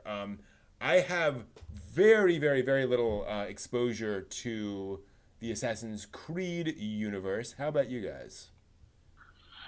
Smidge of it. The movie was awful, and the way that they, I mean, it was just like, I'm not going to sugarcoat it. It was just awful, and the way that they actually made the movie translate to the game was that they actually had if I'm remembering this correctly, they had a descendant of one of the assassins, and they hooked them up into this machine, and then they put that's a thing in Assassin's Creed. That is a part of that universe. Yeah. So that's that, and to go back in time, and whatever, and it did in terms of the movie and the action, it doesn't translate very well. Mm-hmm. So it might work on different platforms. So it might work with the anime, it might work, in other ways, but it just wasn't good. And to me, it's sad that I suck at video games, so it's not like I really play the games. I watch it for the cutscenes. Yeah. Mm-hmm. Yep. Yeah, but it's an interesting premise, but I just don't. Yeah. Mm-hmm. I'll be. You know what? I'll give the anime a try when it comes out. I might even give the manga a try, just because they're two different totally platforms. True. So, see what happens. Yeah. I'm not holding my breath. I saw some of it. Okay. But there's things. Years ago, the ex-wife for Christmas presented me a 32-inch Sony flat-screen TV and an Xbox and Assassin's Creed. Ah, cool. I have not played a console since Atari. Yeah. Mm-hmm. So I looked at this and I said, "Oh, cool. Thanks." Well, you can watch like Crunchyroll and stuff on the Xbox, do whatever else, and then proceeds to load up Assassin's Creed. And then she played for like 3 weeks. Okay. So I watched like she's climbing towers and jumping this and doing that, and then I was like, "Huh." She says, "Do you want to try?" And I look at the Xbox controller. I'm like, "There's not a single joystick and one button." I have no idea how this thing works. So I pressed everything at once and did this and that, and then I don't know what the hell happened. So my experience with the franchise has not been stellar, shall we say. So what I saw of it was the graphic rendering was good. I didn't really see that, or at least I didn't really understand what the overall storyline was. It was like you had questy mission things and you know what I mean? It's not. It didn't inspire me enough to be excited to see there's an anime coming out. Fair, yeah. I played some of, I'm forgetting the name of it, but the one set in ancient Greece, and I actually bought the one set in ancient Egypt, but never played it, which I probably should do at some point because that's money down the drain. Because I love those two periods of history, and started the one in ancient Greece and really enjoyed it, and then hit a difficulty spike where I'm like, oh, this is hard. Like I can't just sort of run in and kill things, and just didn't get back to it. So here's me with console games. Yep. That's the problem. That works kind of successfully with FIFA soccer. Ah, okay. I was gonna say football. And you can kind of sort of do that, but the results are random at best. Not very effective with Assassin. Now, if we played Super Nintendo, SNES, hockey, kick you all your butts. Gotcha. Fair enough. But you give me something that complicated, or not complicated, but like Assassin's Creed console of today, I'm just like. I could do the NES controller, the little cruciform on the left and the A/B button on the right. I could do that one. I got better than just a single joystick and button. So I grew. Well, Sonic's adorable lazy bear Rilakuma is returning to the screen. The new stop-motion anime series will be titled Rilakuma's Theme Park Adventure and is coming soon to Netflix. The series depicts an active day of incidents and meetings, which sounds like my job, when Rilakuma and his friends Korilakuma, Kiroitori, and Kaoru go play in an amusement park that's about to close. The staff from 2019's Rilakuma and Kaoru series will be returning to produce the new show at Dwarf Studios and TYO Inc. The Rilakuma character, designed by Aki Kondo, was originally introduced in 2003. It sounds like you guys know something about this character. Well, what I know from it is actually from Otakon, because you see several of those bears. I've got like on my hard drive over here. I've got a ton of pictures of people cosplaying it. And I just kind of laughed because more often than not, the cosplay is not inappropriate. Oh. Like, yeah, like doing inappropriate things with other characters. Let's just put it that way. But it's a cute little show. It's a fun little show. It's one of those shows that, if you're tired of Paw Patrol, your kid watching Paw Patrol or something like that, just kind of graduate them over going, can't stand the theme song, let's switch it over here, and see if you like it. But it's a fun little thing, and it's just, when people do cosplay, they generally have a good time. When they're doing when they're being appropriate. Sure. Exactly. Well, I've seen a ton of it, like merch. Yeah. Just like a ton of merch, like little like Nendoroid bear kind of things, Q-Pochi stuff,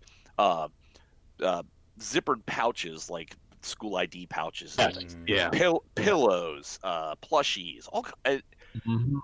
Having seen so much of it, I mean, I think I saw there was some new release of it that they did just last week, and at the same time, every time I see these new releases of it, I'm like, what is this?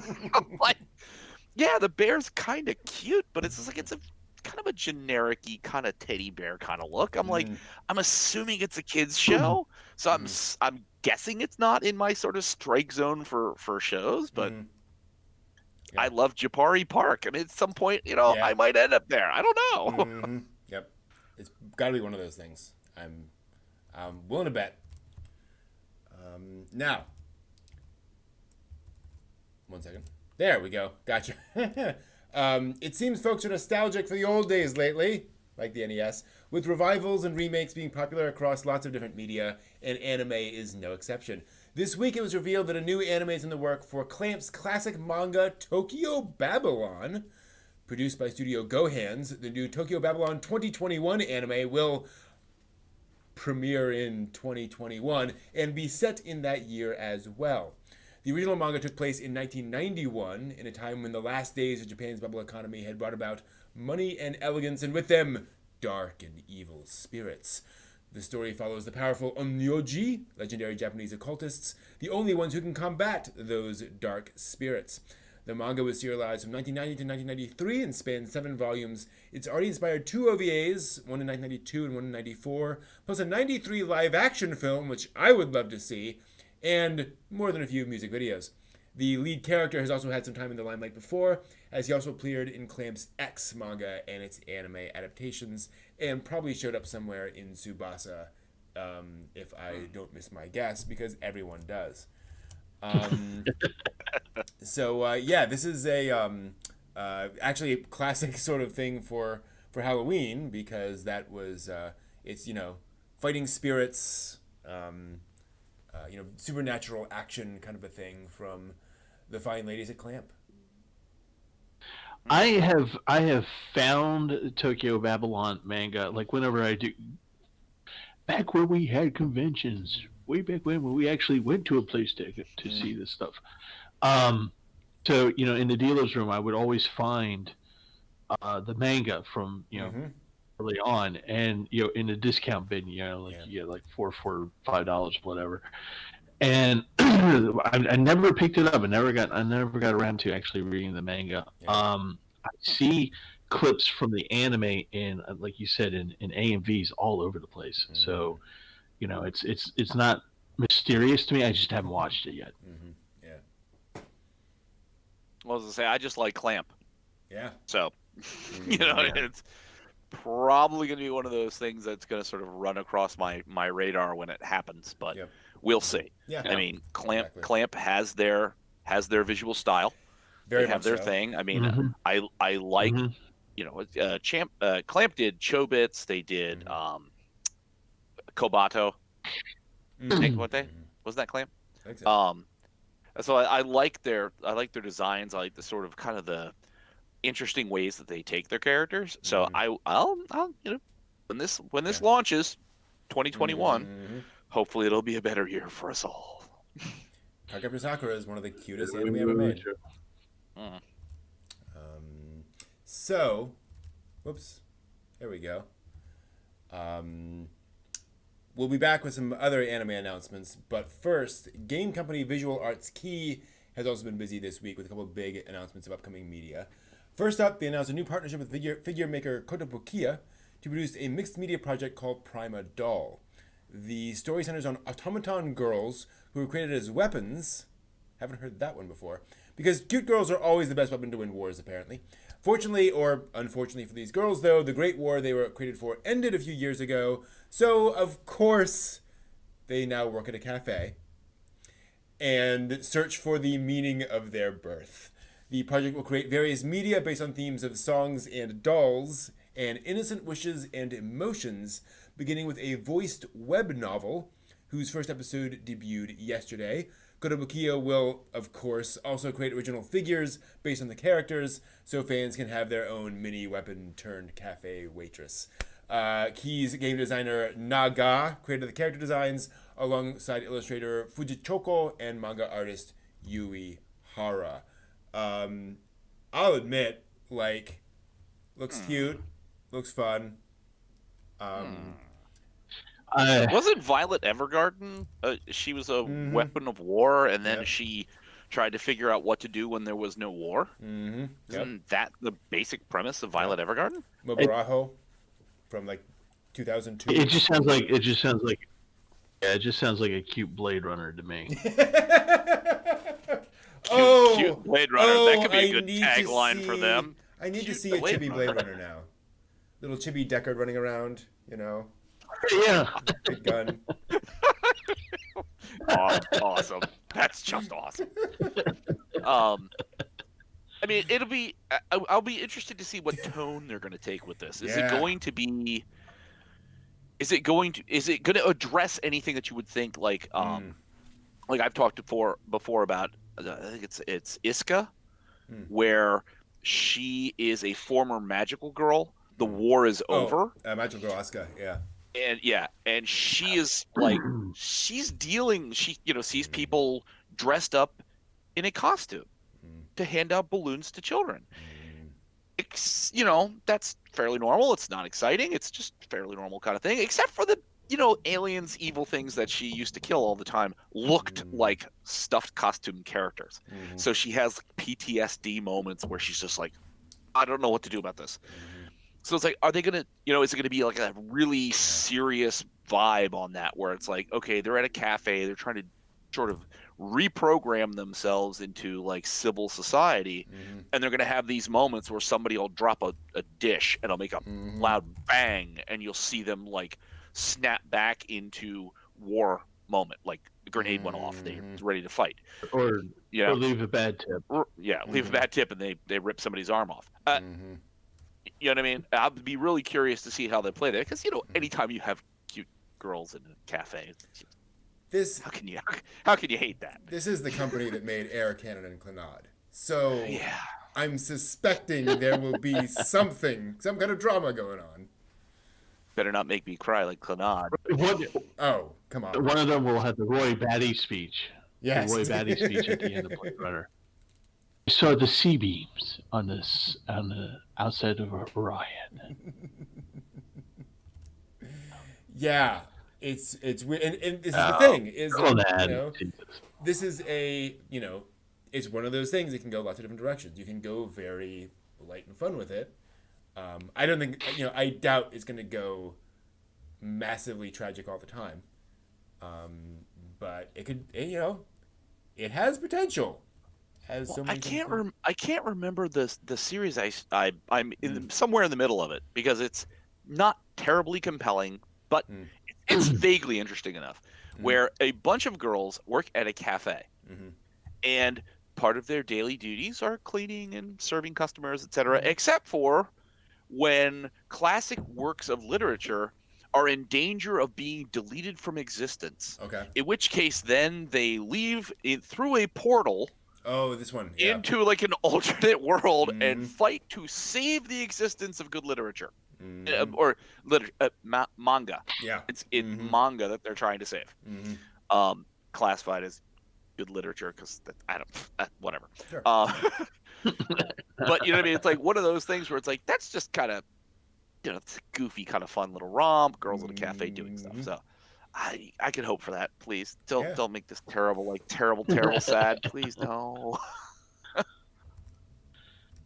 3 guesses. Visual Arts Key also announced a lineup of new Kinetic Novels this week. 3 upcoming novels were revealed. Project Looper, Project Lunar, and Project Porter. Project Looper features scenario creation from Ryukishio 7, the original creator of Higurashi. Yay! And illustrations by Kei Mochizuki. It tells the story of high schooler Tyra, who is obsessed with geocaching. Then, while treasure hunting during summer vacation, Tyra and her friends suddenly get drawn into a mysterious incident. Quote, swallowed up by a time vortex, they are trapped in a never-ending time loop repeating today again and again. Then they meet other loopers. If they join forces, will they be able to break out from their eternal prison? End quote. The release date is simply listed as coming soon, so fans will have to keep their eyes peeled for more details. Project Lunar and Project Porter are both set to release sometime in 2021, though, so hopefully not too much longer to wait. Project Lunar focuses on T-Bit, an undefeated genius gamer who rules the competitive scene in VR action battle racing game Skyout, until one day he wanders into Lunar World, a mysterious moon server that no one knows about, where he meets Lunar rejected AI mascot, blah, blah, blah, blah, blah. Lastly, Project Porter takes place on an Earth taken over by machines, where humanity lives in the shadows. Then a transporter receives a cargo transport, which is, you guessed it, an android girl, who was developed as a substitute for a family member. The rumor in the world is that androids who reach the top might be able to be made human. So, who knows? Lots of potential stuff there. Looks like they're kind of throwing a bunch of stuff at the wall to see what sticks. What are kinetic novels? I'm assuming that's a great question. I'm assuming these are novels. I'm looking it up right now. With visuals, and you click through it or something. It's a visual novel with no branches. It's a visual novel with just one storyline all the way through. There are no variations on that. Oh, okay. Because Looper sounds like Groundhog Day. Yep. Mm-hmm. Right. Lunar sounds almost vaguely like it's somehow related to Log Horizon. Mm-hmm. Yeah. And Porter kind of reminds me of the becoming human kind of thing. Almost reminds me of Sekirei, where the last remaining Sekirei gets the super prize and moves on to like this whatever, the great beyond. Yeah. Interesting. Yeah. I mean, yeah, it's good to see them trying a variety of things. Any one of those could have depth and complexity. I'm curious that they're throwing 3 at the wall at once. Yeah. You know what I mean, that's like, you guys. Good for you. There's a lot of pent up frustration at the COVID year of 2020, so they're just like throw it all. Well, good. And video games are making all the money right now, so hey, why not? It's also probably one of those things, in fairness, where like these had been cooking for a little while, and then they kind of all came together at once. Like, okay, great, let's kind of move forward on all of them. And obviously, they'll come out at slightly different times, but right. Yeah, it is interesting that they're like, here's a bunch of stuff for you all. Cool. Order, I'd like to see an anime. Mm-hmm. Not that I think Lunar doesn't sound like a bad premise, or that the other Looper doesn't sound like a bad premise, but Porter, I always like the idea is the android girl going to be really, really cute and kind of funny and clumsy, what do you think? And yet like this massively destructive what weapon. What do you think? Oh, I hope so. Oh, please. Oh, come now. When is she ever not? Like, name me a time. Will she be a Nendoroid or will she be a Max Factory? Yes. Yes, to both of those questions. They will be all of the things. Oh, huzzah. I need to build shelves. We need to have a hobby hopper to build shelves. There we go. I did that. I already covered that. There's an episode on that. I know. Well, I'm going to have to go back and watch it again. Here we are. Exactly. Let's see here.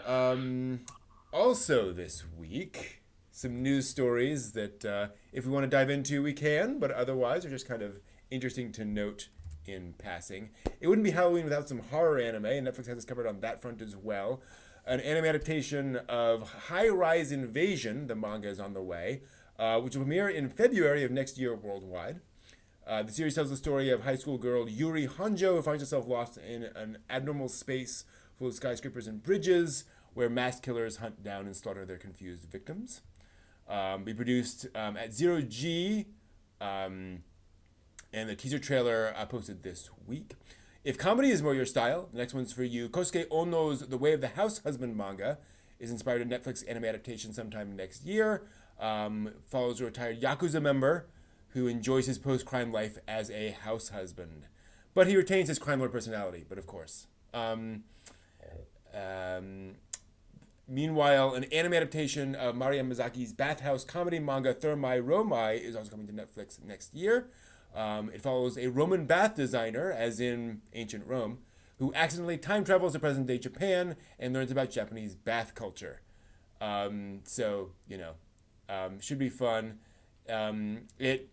It previously inspired a 3-episode anime in 2012 and 2 live-action films. Our last Netflix series is based on the Filipino graphic novel Trece. It is an urban fantasy graphic novel series telling the story of a supernatural investigator who solves crimes in Manila and features Filipino mythology interacting with the modern world. Also announced this week that Kumiko Saiki's Kageki Shoujo manga is inspiring a TV anime in 2021.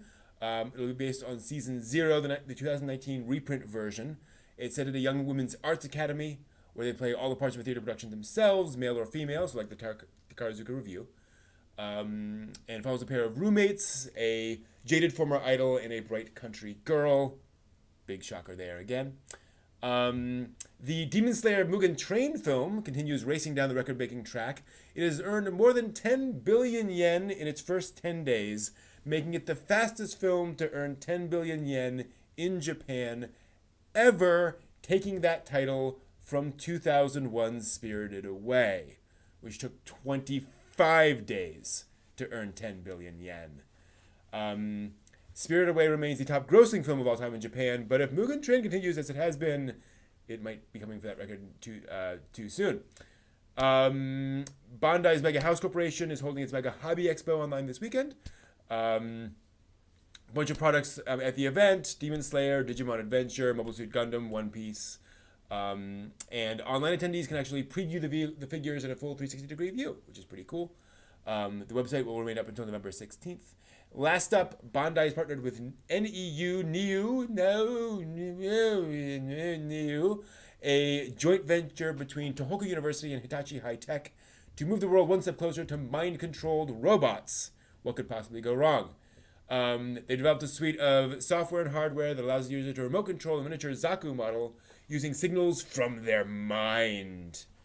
It uses a smartphone app to control the miniature Zaku, which uses near-infrared spectroscopy to monitor cerebral blood flow.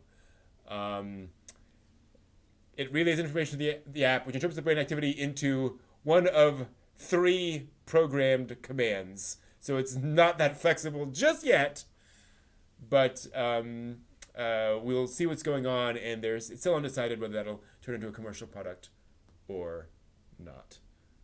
It better damn well be. Okay, 1 is move forward, 2 is move back, 3 is swivel. Command received. 4, destroy humankind. No! I want this so badly.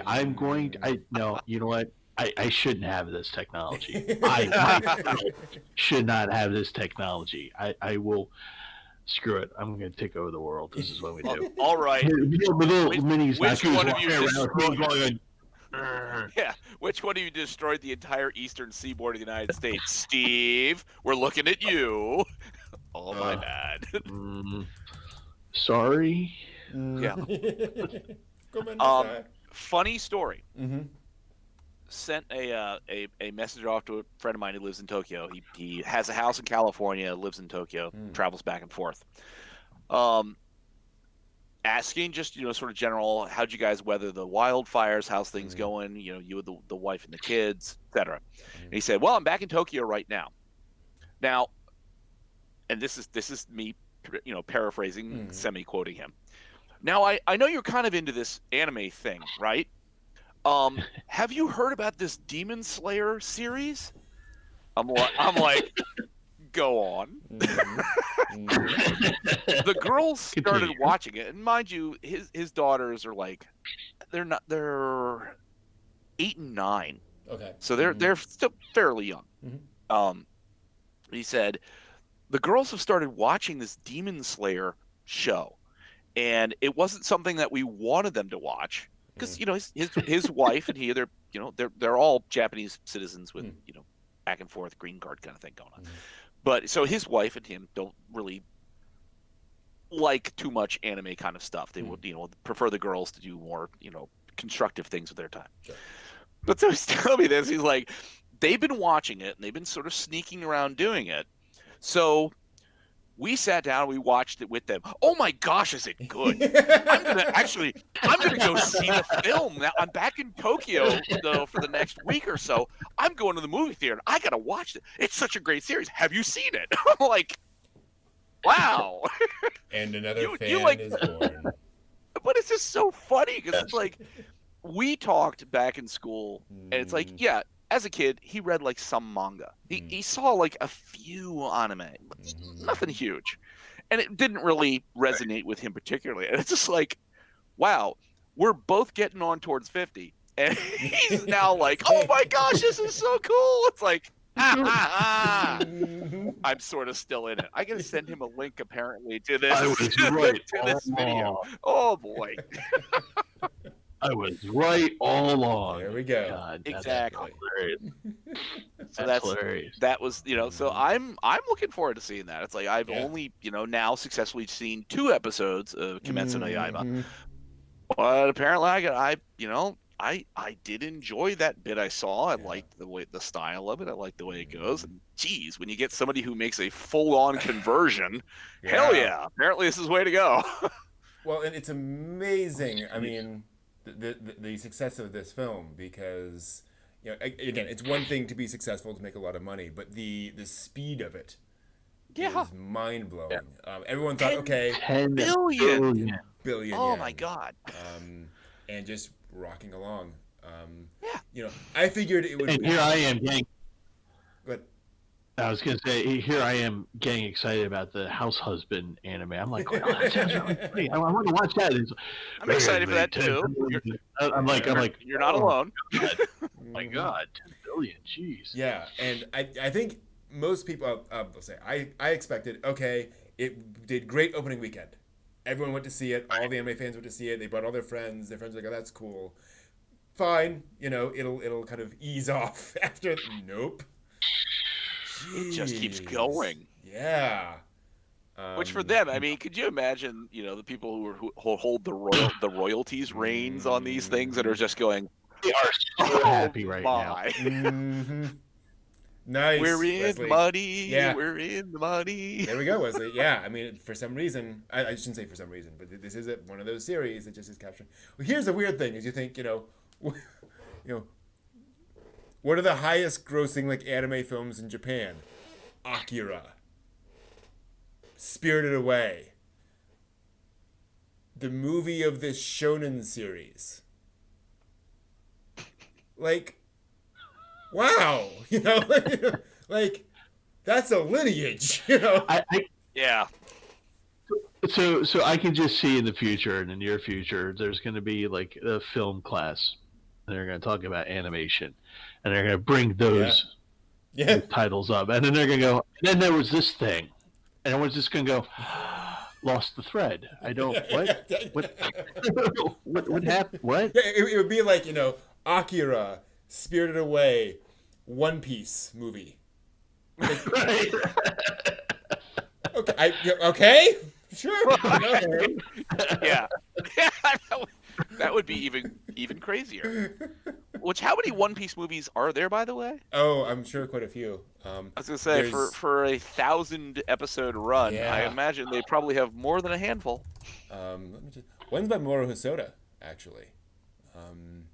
Hosoda directed one, which people believe might be a coded story about his time working at Studio Ghibli. Quite possibly. Clockwork Island Adventure, I believe. No. Was there a genius little troll who kept changing the storylines every 15 minutes and making everybody do much more work than they needed to? Oh no, that's not the storyline at all. Oh no. Let me just pull that up. See if it's in the Wikipedia. No, Wikipedia doesn't mention it at all. I think it was a. And the bad character was named Ziyumaki. Yeah. Hey, wait a minute. Yeah. Can't do that. Maybe it wasn't about. It yeah, I'm not sure, but yeah, it's. Well, let's see here. The Straw Hats receive an invitation to an island run by Baron Omatsuri. The Baron welcomes them to the resort and encourages them to enjoy themselves, but only after they complete the trials of hell. That might be a not so thinly veiled jab. The Straw Hats win the first trial, but the outraged Baron demands they compete in another challenge. And they continue doing that. Luffy receives an ominous warning about the Baron splitting up his crew. And things go on from there. But yeah, apparently, arguments over who's to blame and yet for somehow disappearing. They somehow mysteriously at the end they're all spirited away from this situation. You. Oh yeah, it's interesting. It's one of those things where maybe you could see it. Maybe who knows? But yeah. Yeah, I love that, Jay. And yeah, I'm sure, Demon Slayer is going to be all chibified in no time. But yeah. You know what? I want to tell you guys a little bit something about something I like. Oh. Because, I like anime. You may have noticed. Just a little bit. I've heard tell. You've heard tell. Wow. 1 second. Wow, I really like anime. Yeah. The journey of self-discovery began. So I had the video. I just gotta say, I had the video up in my media player for Warhammer 100D, and then I loaded in the video for this. And let's just say that resolutions have gotten better since 1985, because what started as this was something like this. When I loaded in, it's like, oh wow, I can see all the pixels. This is great. Back in the day when 320 was the standard high def at the time. Exactly. So yeah, I think I'm going to talk a little bit about something I like a lot, and I'm going to make sure it is not on the subs. So it's not the Chinese subs, which were defaulted on this for a second here, but instead, I'm going to switch over to talk to you a bit about this. Welcome to Brent's Anime Recommendation Corner, where today I'm going to talk about a Ghibli film that I love a lot. It's one of my secret little favorite Ghibli films because it holds a special place in sort of the Ghibli canon and kind of in my experiences in Ghibli, and that is The Cat Returns, which is not a typical Ghibli film, but if you were to twist my arm, my favorite Ghibli film might be Whisper of the Heart. I adore that movie for a lot of reasons. It speaks to me very, very closely. And The Cat Returns is kind of a spiritual sort of sequel to The Cat Returns. It is about a teenage girl named Haru and the very normal life she has, although she is rather a little clumsy, not too great about getting out of bed at the right time in the morning, all that good stuff. And then things get weird as she rescues a cat and is summarily summoned to the Cat Kingdom by the King of Cats. And things just get weirder and weirder from there. And you may be asking, what on earth does this have to do with Whisper of the Heart? Well, because Haru, in dealing with this, ends up finding the Baron from Whisper of the Heart, a character from there, a cat in a top hat, played by Cary Elwes in the English dub, to give you an idea of his thing. It's awesome. And she goes on this grand adventure through sort of through through the rabbit hole into Wonderland, if you will. And this is a charming, charming movie. It is obviously light. It's fun. It does not have much in the way of serious drama. It's a fairy tale, in a way that a lot of Ghibli films don't be or aren't. Obviously there's a fairy tale element to a lot of Ghibli films, but this is much more of a fun, light thing. But the more you get into it, the more you realize that this is actually a movie about Haru and about who she is. And yes, she is slowly turning into a cat the more time she spends in the kingdom, which is a whole other problem. And this is actually about her and her personality and who she needs to be as a person and how she needs to grow. And I just love that about the movie, that and all of its silliness and all of its kind of absurdity and fairy tale logic, there is something more going on there. Rumor has it this was originally going to be a direct-to-video release by Studio Ghibli, sort of to celebrate the Whisper of the Heart and to just make a fun thing. And the quality was so high, like it was so good, that they decided to release it in theaters, and it did very well in theaters. It was a very successful the year it came out, because it is this charming film, and it's a great date movie, like it's a great all sorts of different things. And it does go somewhere. It is like I said, it's a charming, lovely film.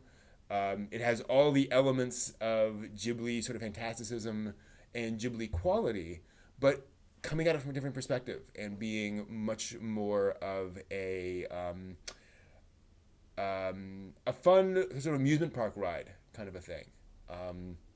And this is a movie that I got into before I had any. Well, I got into. I heard about it. Well, okay. I had learned about Studio Ghibli films. I'd watched a bunch of Studio Ghibli films. I basically watched all the Studio Ghibli films that came out up to that point, and then they announced The Cat Returns. This was the first movie in Ghibli that I could actually look forward to. Knowing what Ghibli was, I was like, oh, this is their next thing. So it has a very special place in my heart for that reason. I remember watching this trailer over and over and over again, wondering what the film would actually be, and having watched Whisper of the Heart. And it lived up to my expectations. It's a lovely film. So that is The Cat Returns. It's just fun. So yeah, there we go.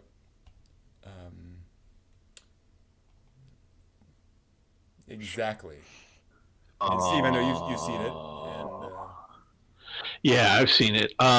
It's it's funny is that the first time I really enjoyed it, even the first time that I saw it, and the reason why I say even the first time is because I was ill. I had a cold, so I was just like in the blanket, shivering from the fever. Just kind of watching this, and it just was perfect at the time because I couldn't really concentrate on much because I was just like between the NyQuil and the flu, or cold, whatever it was. And but it stuck with me enough that I wanted to rewatch it, actually watch it, because I felt that I enjoyed it. And it's just as you said, it is what it is, and it's a nice. I think charming is the best word for it. And it's just a neat little movie. At the time that I was watching it, I still haven't seen the entirety of the Ghibli movie canon. The catalog. The huge catalog. This is actually probably one of the few first. This might have been the second or third one that I watched. So, cool. And I just really enjoyed it because these are the. When I was growing up, you know what? Okay, it reminded me. And this is kind of odd because it's about mice. The Rescuers, Disney's The Rescuers. Okay, yeah, I can see that. And so, and I enjoyed watching that movie, and I kind of got a sense a little, even though it wasn't a mystery, but I got into that idea of a human with these animals and solving the problem, and finding out that she needs to. Okay, yeah. If I'm going to rectify this, I got to kind of look inward a little bit, kind of deal with things. But I just enjoyed it. It was a nice movie. It's like you. It's got a little special place in that it's just like unlike a lot of other stuff that I watch, and this one will be one of those where it's just like, oh, it's on network right now. Click. Yep. Because I just enjoy it. Mm-hmm. Yeah. I still haven't gotten there yet. We will fix that. Yeah. It's a good one. Okay. I think what we should do, once we finished all of these movies up through history, gotten through all that, we're going to go back and fill in the gaps of our Ghibli knowledge.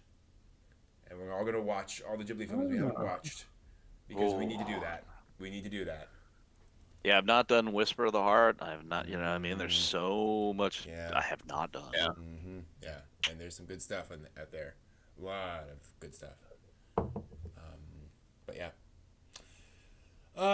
Let's see. Oh, that's right. It is a week of history.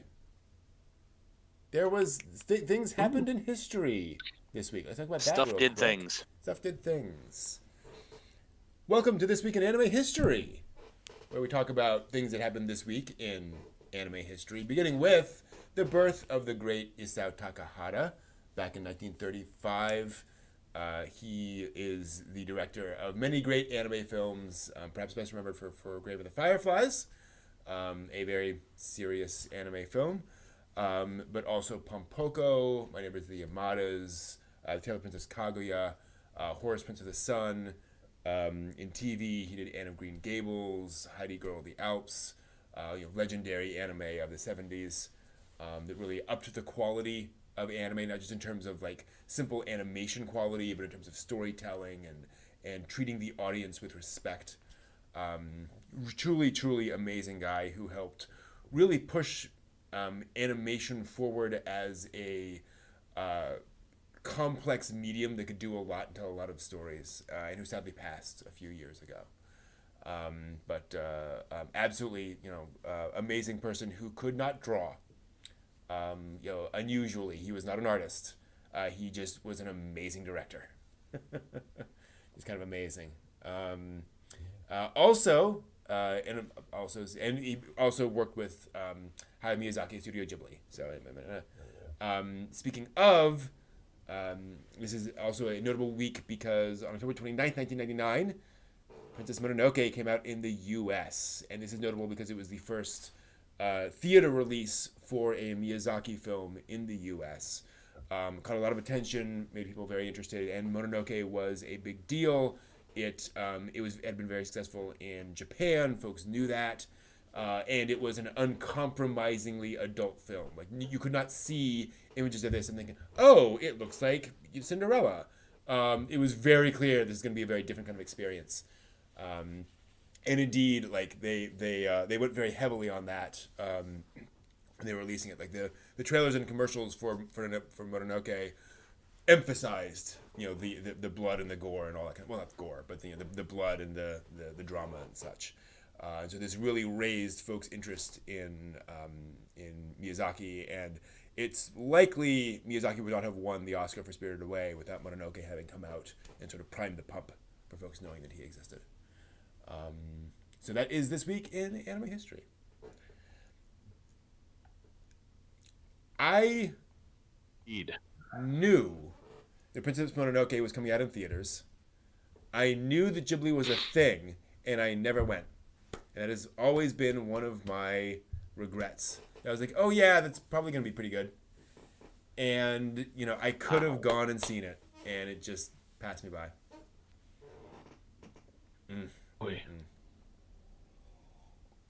I had to wait for it on DVD.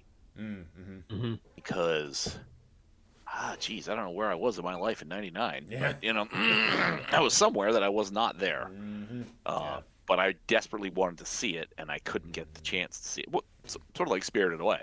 I wanted to get a chance to see that in the theater, and I never got the chance. Yeah, I saw that twice in theaters. Oh, man. That was an experience. Yeah, I'm sure it was. Yeah. I had to live with the little screen. Yeah. Well, we got to run out of theater then.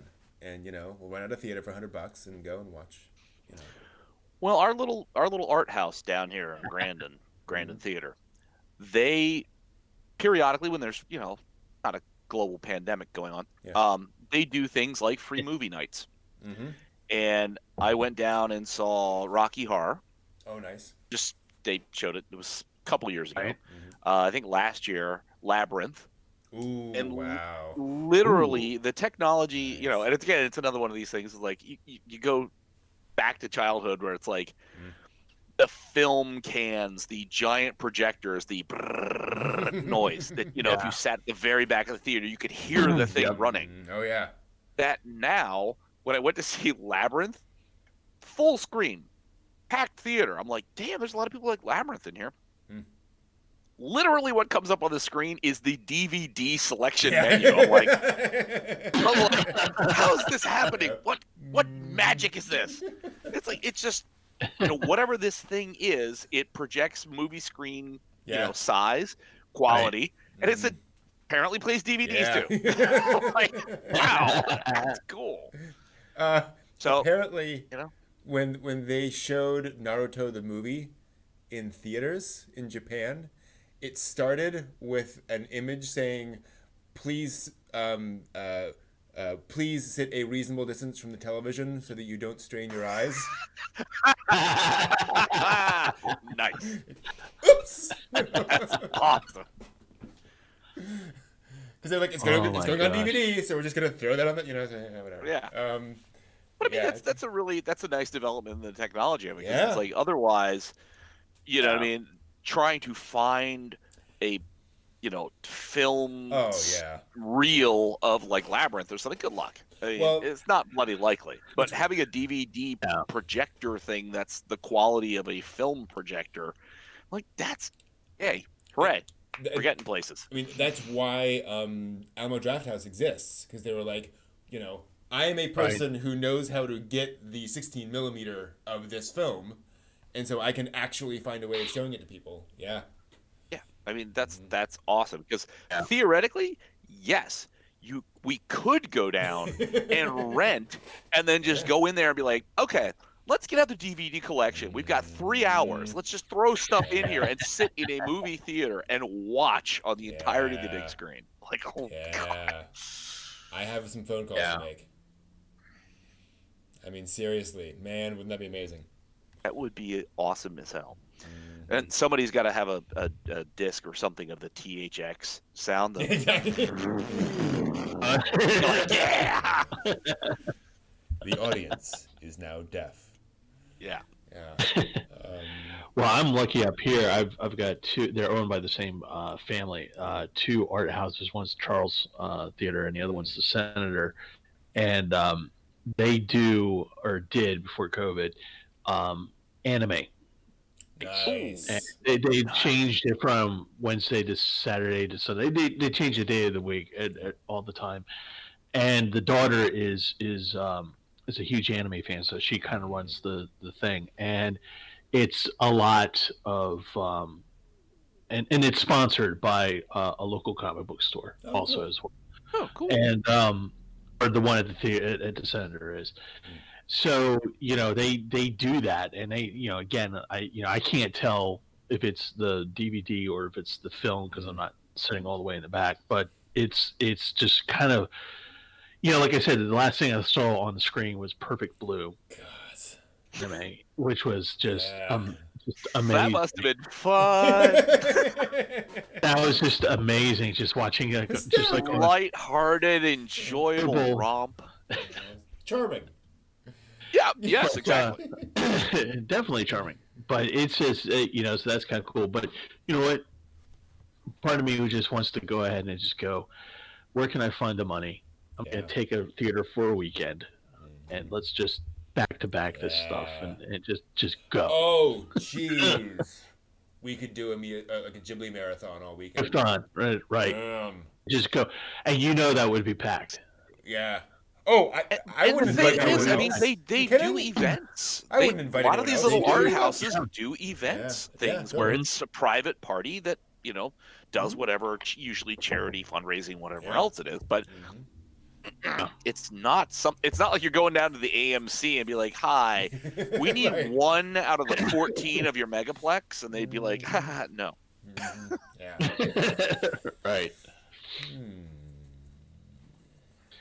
Planning, contemplating. Yes.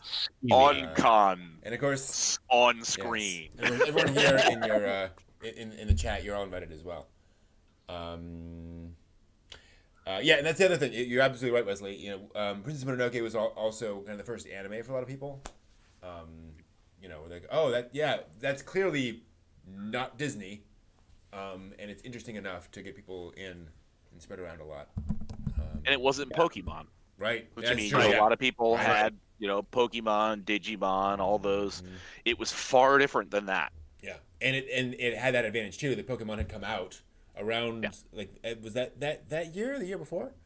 I thought it was the mid '90s we started seeing Saban Entertainment bring over all the Power Rangers, Pokemon, and everybody else they could get their hands on. No, I don't think Pokemon did. Wasn't Pokemon not Saban? Aaron Spelling. It may have been, but I think it didn't come out until like '97 in Japan. Really? Yeah. I could have sworn it was earlier than that. Yeah, 90s. There you go. Yeah. 97, 98. So it was a little bit before Mononoke. Yeah. Well, but I'm wondering when it came out in America, though. 98 in America. So there we go. So yeah, so you know, Pokemon was hitting. Yep, exactly. Boy, I remember the controversy around Pokemon. The card game. It was gambling. Yeah. Oh yeah. It was it was the worst thing to ever happen to children back in '98. You just reminded me of the back Smurfs with the magic flute. When I was in school, I actually went to a Christian private school. Okay, yeah. Oh, I remember that movie. Yeah. So the Smurfs, as we all know, 3 apples high, little blue guys. Yeah. And how they came to so when they came to America, when the cartoon came to America, it was with the movie The Magic Flute. And the Christian organization said this is evil, it supports witchcraft and all this stuff. And I was at the time going to a Christian private school, and one day walked into the school and the people were chanting "Smurfs are demonic." Smurfs are demonic. This is like when I was like probably about 13, 14 years old, I think. And I looked around, and I'm just like going, why am I in this school again? Not that I'm a Smurfs fan, but you know what? That's interesting. We're gonna burn Smurfs at the stake. We're gonna have to set up little stakes. Wow. Yeah, I still to this day I never really liked the Smurfs that much, but to this day I still refer to my Jack Russells when like they're doing something. I'm like, what are you trying to do? You're only 3 apples high. Hey, there you go. Stuck with me all these years, but that the Smurfs were demonic. It's funny because I went to a Christian school as a kid, and you know, Smurfs were a thing, and nobody ever said anything about it. So different pockets of the country and all that kind of stuff. Yeah. Interesting. I could see Asterix and Obelix being like said to be, since they were mostly pre-Christian Gauls. That I can see somebody being like, "Oh, pre-Christians, they're terrible." And Gargamel, but the Smurfs don't have any kind of. Yeah, but even Gargamel, I mean, there's not a thing about them where you could be like, they're anything. They are what they are. Well, but he's casting spells, right? Cauldron, witch, all that kind of stuff. So I guess. Yeah, he's Cauldron. And the movie was about the magic flute, and you played the flute, and magical things happened, and reality warped and changed. I will say this. I see. I got you. I remember watching the Smurfs Christmas special. I was young. Don't judge. We know, Brett. It was last year. You had your Snuggie, your old Snuggie onesie on, and you were like, "Oh, this is great. Let's watch Smurfs." And you know when you watch something as a kid, and then you think back on an adult, and you're like, "Oh, I did not realize." So just kind of the theme of it, the story of the Smurfs Christmas special. Or holiday special probably, is that the Smurfs go to rescue this sleigh that has been there's overturned in the middle of the forest, and it's got this adult and 2 children, and come to find out that the adult is their wicked uncle. Their parents have died, and he has taken them in, but they have like the deed to some money, and so he basically only wants them for the deed or the magic scroll, whatever it is. So that's creepy to begin with. Lemony Snicket. Yeah. Turns out he is an evil sorcerer. He ends up summoning a ring of fire to keep the kids in, the Smurfs there. The Smurfs then sing the following song to resolve the whole thing, and I quote, because this burned itself into my brain when I was 8. Goodness makes the badness go away. Goodness makes you happy every day. Badness cannot start when there's goodness in your heart. Goodness makes the badness go away. And by ensuring that the kids have purity of heart, it defeats the bad guy, defeats their evil uncle who has kidnapped them, and puts him away. And I'm like, that is not a message I am comfortable sending to children in that situation. Wow. Like, no. Just be good. Be good. And it'll all be fine. Be good. Wow, for a Christmas special, they were tackling something that really the Smurfs didn't need to particularly tackle. Yeah. Who the hell came up with that script? What do the Smurfs do? They run around like little idiots in the forest, and they just talk about crap all the day. Yeah. Well, let's do something terrible. We got a kidnapping, and an evil uncle is going to kill children for money. Ah, sure, fire. Let's do that. That with fire. That'll be great. What says holiday like burning people to death? Exactly. You know? I don't know. Wow. Oh, but yeah, I remember that magic flute because there's this weird, like, drug-infused hippie sequence.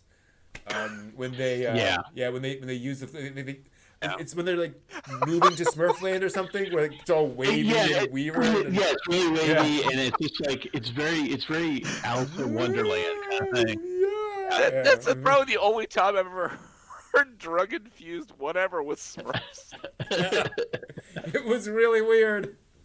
I mean, the show itself, the premise is, slightly drug-hazed, but the idea that that's referenced in the show, or is a part of the show, not referenced, but is part of the show, is funny. Mm-hmm. Yep. Wow. Okay. Yeah. Okay. Wow, and man, you remember that the magic flute always makes me think of H.R. Puffin stuff, which we know is a drug flute, fueled. All that stuff is oh my god, smokes. I was watching. Hey, let's get out the flute. Thinking about the YouTube rabbit hole, that I actually watched one of those 40-minute like Saturday morning cartoons. Here are all the clips from them, and the Sid and Marty Krofft stuff. Mm-hmm. The Bugaloos, the gosh, Sigmund the sea monster. The sea monster. Yep. Sigmund, was it the space nuts? The astronauts? Yeah, space nuts. Yeah. Yep. Did you hear about and the fact that Sid and Marty Krofft at McDonald's? Sid and Marty Krofft at McDonald's? I mean, they made like the Hamburglar Mayor guy, didn't they? Isn't that their fueled addled? So this was a thing. They were hired by McDonald's to come up with this whole idea of a group of McDonaldland characters. Mayor McCheese. All that. And they consulted with McDonald's, and McDonald's said, thank you very much, we're not moving in that direction. Fired them. And then like a year later, introduced Mayor McCheese and all that kind of stuff. And here's how blatant it was. Sid and Marty Krofft sued McDonald's and won. Like, they went up against McDonald's, and the judge was like, yeah, there's no question. They screwed you over. And they got this huge settlement from McDonald's. Well, look at Mayor McCheese, and then look at H.R. Puffin stuff. Yeah. It's the same thing. Yes, yeah. Same damn character. Same thing. The color palette's totally different, which makes it absolutely a different animal. Sure. Okay.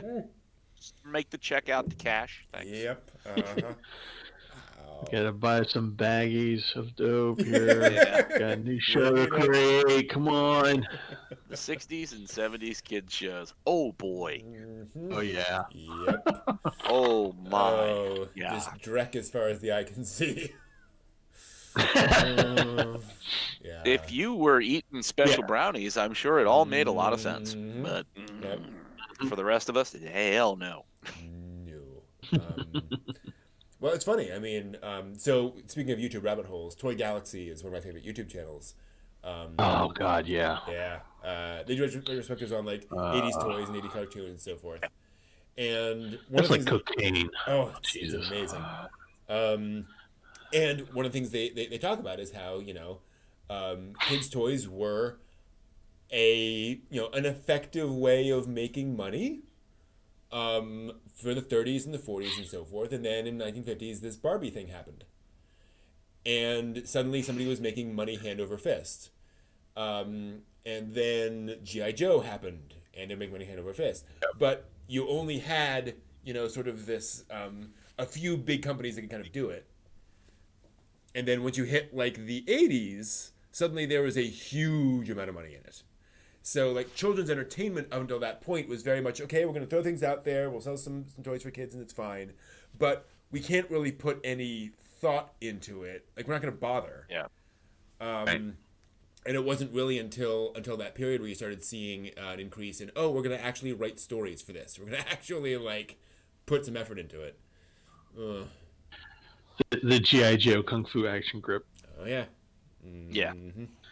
Well, I mean, it's so interesting. My Kung Fu action grip G.I. Joe came with like a little land crawler thing. Ooh. And like a record.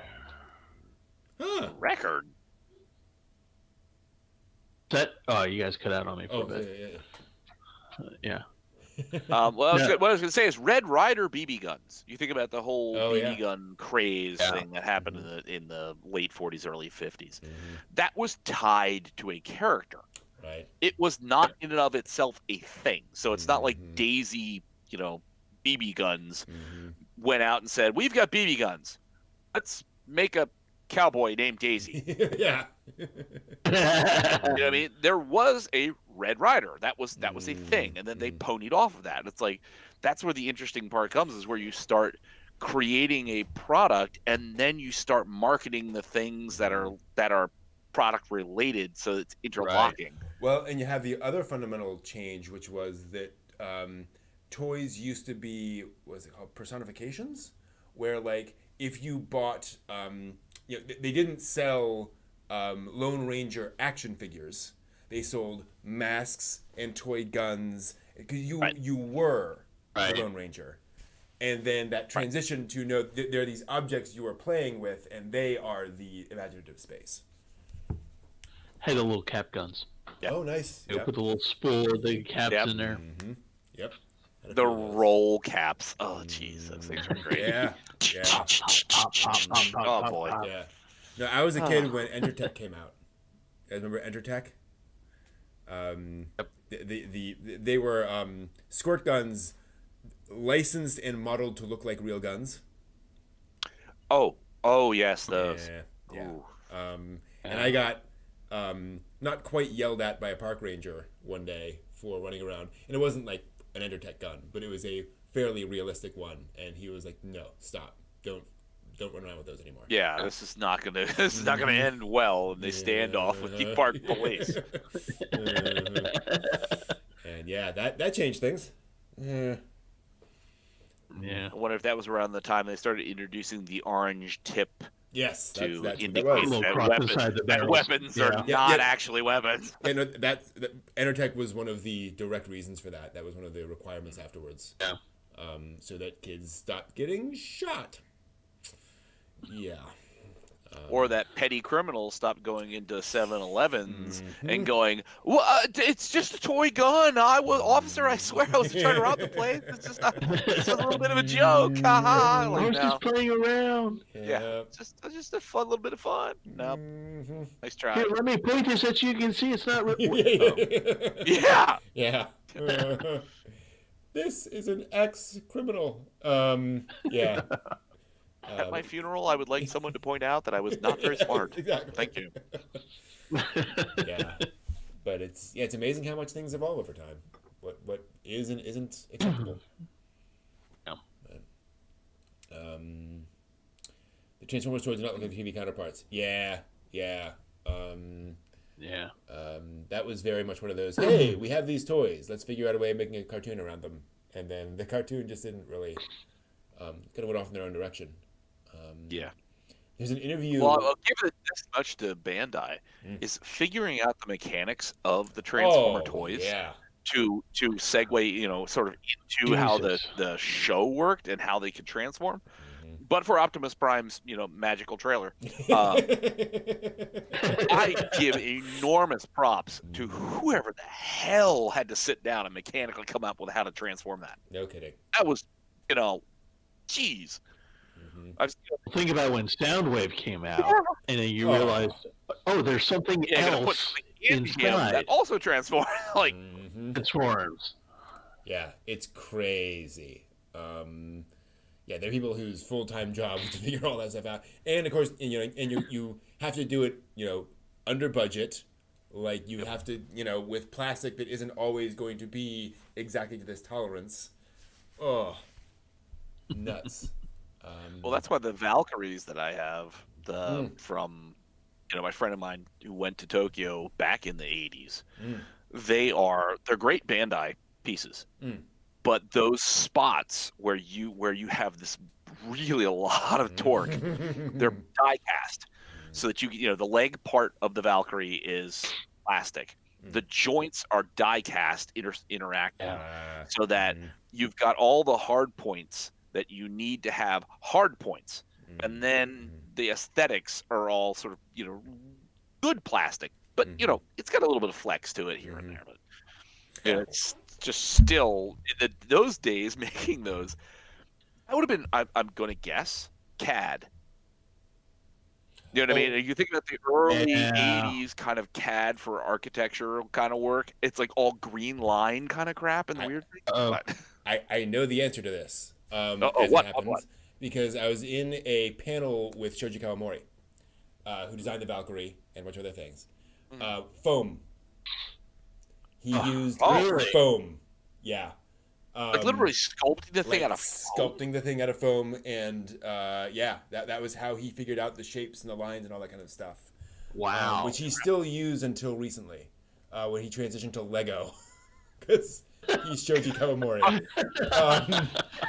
Wow. And he builds a larger scale. Old school. Yeah, exactly. It's just, he also told the story of the origin story of Macross. Have I told you guys this story before? Okay. The origin story of the story of Macross, or the origin story of the making of Macross? Of the idea behind it, which they pitched to Bandai to make. Oh, no. So he said, I love designing mechanical things. So the first thing he designed actually was a battle pod. He just came up with that one day, the Walker battle pod. He really liked that idea. He was like, okay, I think this is something. Yeah. He's like, okay, I think we can make a show out of this. And then he, based on that and thinking about other sort of designs, he designed the Valkyrie. And he said, okay, so I have these two really cool mecha designs. I have, obviously, a bad guy and a good guy kind of design. And so he designed this whole show basically around that. And it had nothing to do with anything in the show. And he pitched it to Bandai, and they flatly refused. And he was very annoyed because he was like 24, and how dare you refuse my ideas. So he did the thing that people always told him to do. What you do is you go and you pitch two ideas. You pitch, and you start off with a really dumb idea, and then you pitch the idea you really want them to do. And the idea is so dumb that they're like, okay, well, we'll go with the other one because it's at least better than the really dumb idea. Right? Oh. So he sat down with some other folks and said, what's the dumbest idea you can think of? He said, an aircraft carrier that transforms into a giant robot. That's the dumbest idea ever. That's great. Let's do that. Oh dear God. And so they put and they're like, okay, what's the most, tired concept ever? Aliens invade Earth. Great, let's do that. And so they put together all these things and pitched Bandai. Aliens invade, giant thing. They have transforming powers, and he put the Valkyrie in it so they could see the Valkyrie. And they're like, "That's brilliant! Do that." Oh. Can you just imagine that? I can just imagine myself going, okay, pitching a dumb idea. They're gonna love my better idea. They're just got this thing is so damn stupid. Yeah. I mean, it really does nicely affirm the fact that the people that you're pitching this to are idiots. Well, and he said, and here's the thing, and then we made what everyone believes is one of the greatest mecha shows of all time. So how dumb am I, right? I was convinced that was the dumbest idea in the world, but everyone loved it. So hey, worked out. Oh man. It makes you wonder what the original concept would have been like. Yeah. Would it have turned out as well, or would it have been too specifically niche market that they would have been like, nah, never would have caught on? And he talked a little about it, and it sounded like, and he said, it was very much I'm 24 years old, I had the best idea in the world, and it probably would have ended up being, generic or too weird or whatever. Who knows? But, that's basically it. It's one of those things where, and to be fair, what he pitched and what the show ended up becoming were different things. Yeah. Right? They evolved it and it went somewhere. But yeah, it's bizarre. They finessed the stupidity into something brilliant. Exactly. That's exactly it. So wait a minute, is it now? What's the old saying? The line between genius and crazy is thin, or the line between profitable and idiocy is thin? Hey. I'm not quite sure if I remember that correctly. There we go.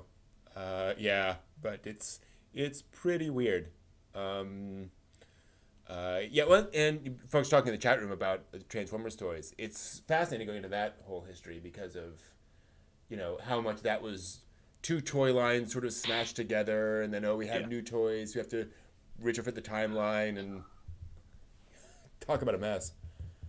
Well, I always laugh when I, would see the Starscream, Transformers piece. Mm. It is exactly, but for decaling and paint, it's exactly the same as Valkyrie. Because they're both Bandai toy lines. And it's the same damn thing. You change the head a little bit, and it's Starscream. You change the head a little bit, it's a Valkyrie. It's just okay. Other transforming things can be in both universes. Or in all universes. Yep. I see how toy molds are ultimately profitable if you can just sort of generically make them across a lot of different lines. Nice. Yep. It happened a lot in different countries. They just license the molds, sell those toys, different stickers. You're good. Yeah. Like Action Man in Britain. Man? Yes, this is a British company licensed G.I. Joe. And released it as Action Man. This is okay. Toy Galaxy did a thing on this. Let me see if I can find an image of this because this is worth seeing. So the thing about Action Man is that this company had been doing toys in sort of this SAS kind of line for a while. They licensed G.I. Joe, came out with that stuff. And then what they did is while they licensed G.I. Joe, they didn't license Cobra initially because in their original line, it was just all servicemen. There was no villain in their line. You were just collecting, heroes, basically. Right. Okay.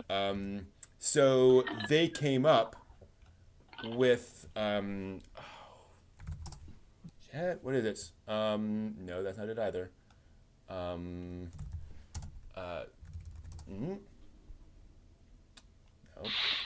They came up with their own villains.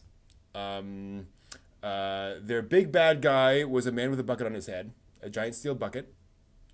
I mean literally a cylindrical steel bucket with a little visor in it. And then I want to see if I can find a thing. Google is being very unhelpful.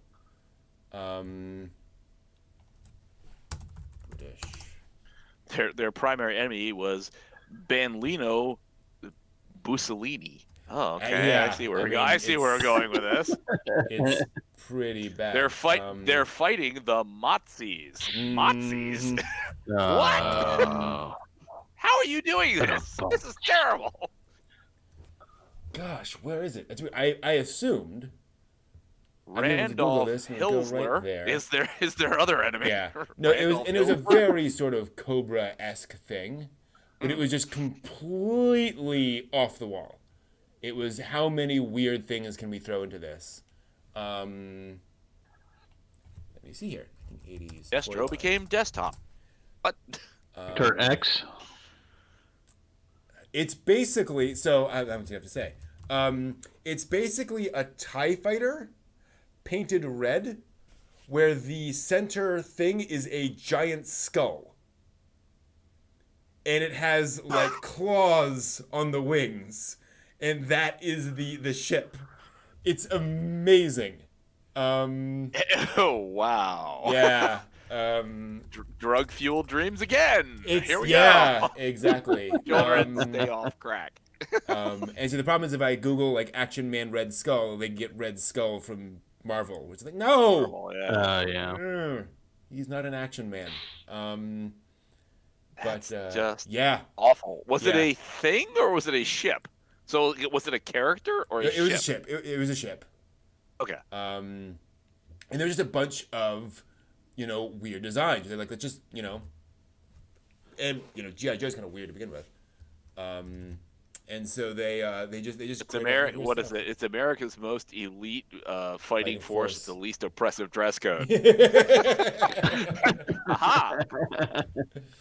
Thank you, Robot Chicken, for that one. Yeah, and it's a shame because they were very inventive, they were very creative, and then the more they licensed of G.I. Joe stuff, the more they just did repaints and restickers, and it just became a G.I. Joe copy line. Like there was no new originals, no new stuff. It was easier to license, a HISS tank and bring it over than to come up with something new.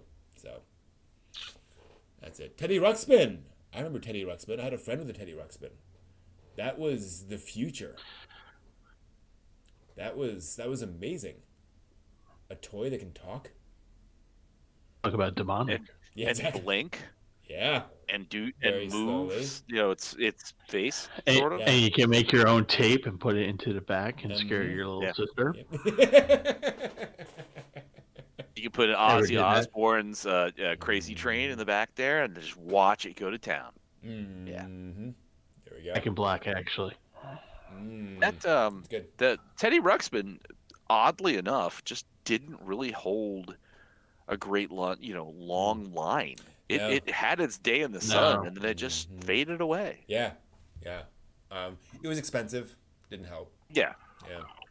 Well, when the ex-wife's brothers had kids, it's got to be the late '90s, that we went to Toys R Us to find something that was good for kids for Christmas, and Teddy Ruxpin was gone, way gone. They had something called Yano. And this Yano thing had I don't even know how the internet was a thing, but it was still very rudimentary. So this thing had some kind of way that you could update its stories, that you could plug it in. Oh. But no okay. idea. Yeah. And it was expensive, and it was the only time I'd ever seen it. And the only time ever it existed. I don't know what happened to it. I don't know where it went. But it was one of those things where it's like they were obviously kicking around for something akin to Teddy Ruxpin. They were trying to go with something that was that bear, cute kind of thing, or little animal plushie that did stuff. Yeah. But why were you not redeveloping the Teddy Ruxpin to keep it moving forward? I don't know. Yeah. I just found out there were a total of 39 Teddy Ruxpin tapes produced. Wow. Oh, wow. The final one was called, and this might give us an idea of what was happening. The official title is Teddy Ruxpin Visits the Dentist, sponsored by Crest. Boy. Wow. Was it just screaming? No, stop! I like to have my teeth drilled. I like being asleep and waking up with my shirt on backwards. What? Wait a minute. No. Did it just say that? This is not normal. Yeah, I'm whacked out on Laffy Gas. I'm gonna eat your face. I'm sure somebody's done that at some point on YouTube.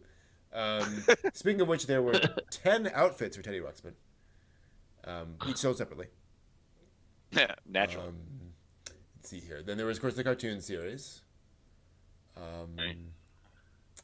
At least kind of wasted the entire point of a talking bear plushie to make a series where it's like it just talks anyway. Like, you know. There was an AG bear, or almost grown bear, designed by Ron Milner. Let's see here. That was at some point in the world. In 1985. Imagine that. Wow.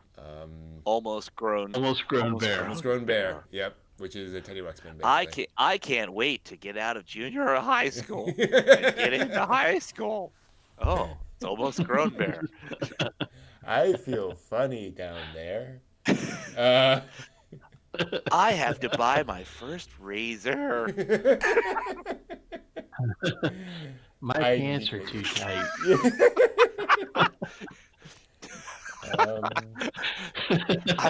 I've been watching Jane Fonda videos. I feel funny. According to this, Wicked Cool Toys announced in 2016, they're producing a new Teddy Ruxpin in 2017. What? Yeah. It would not come with physical cartridges. It would be pre-programmed with 3 stories inside of the toy, which sounds dirty, but I'm sure it's not. And then you can purchase others on mobile apps. I'm sure it has like Bluetooth and all that kind of stuff. You can just upload them. Bluetooth. So the thing listens to you while you sleep. Right. I hear you sleeping. But yeah, there have been quite a few. It's 4 a.m. Let's play. And that might actually be the issue. Is I think there are a lot of how many Teddies were produced? That's a great question. It looks like a lot. Billions. You know, they brought it back in 1998. Teddy Ruxpin goes to prison. Nice. That's why that one's nice. Love it. I don't want you to braid my hair. I think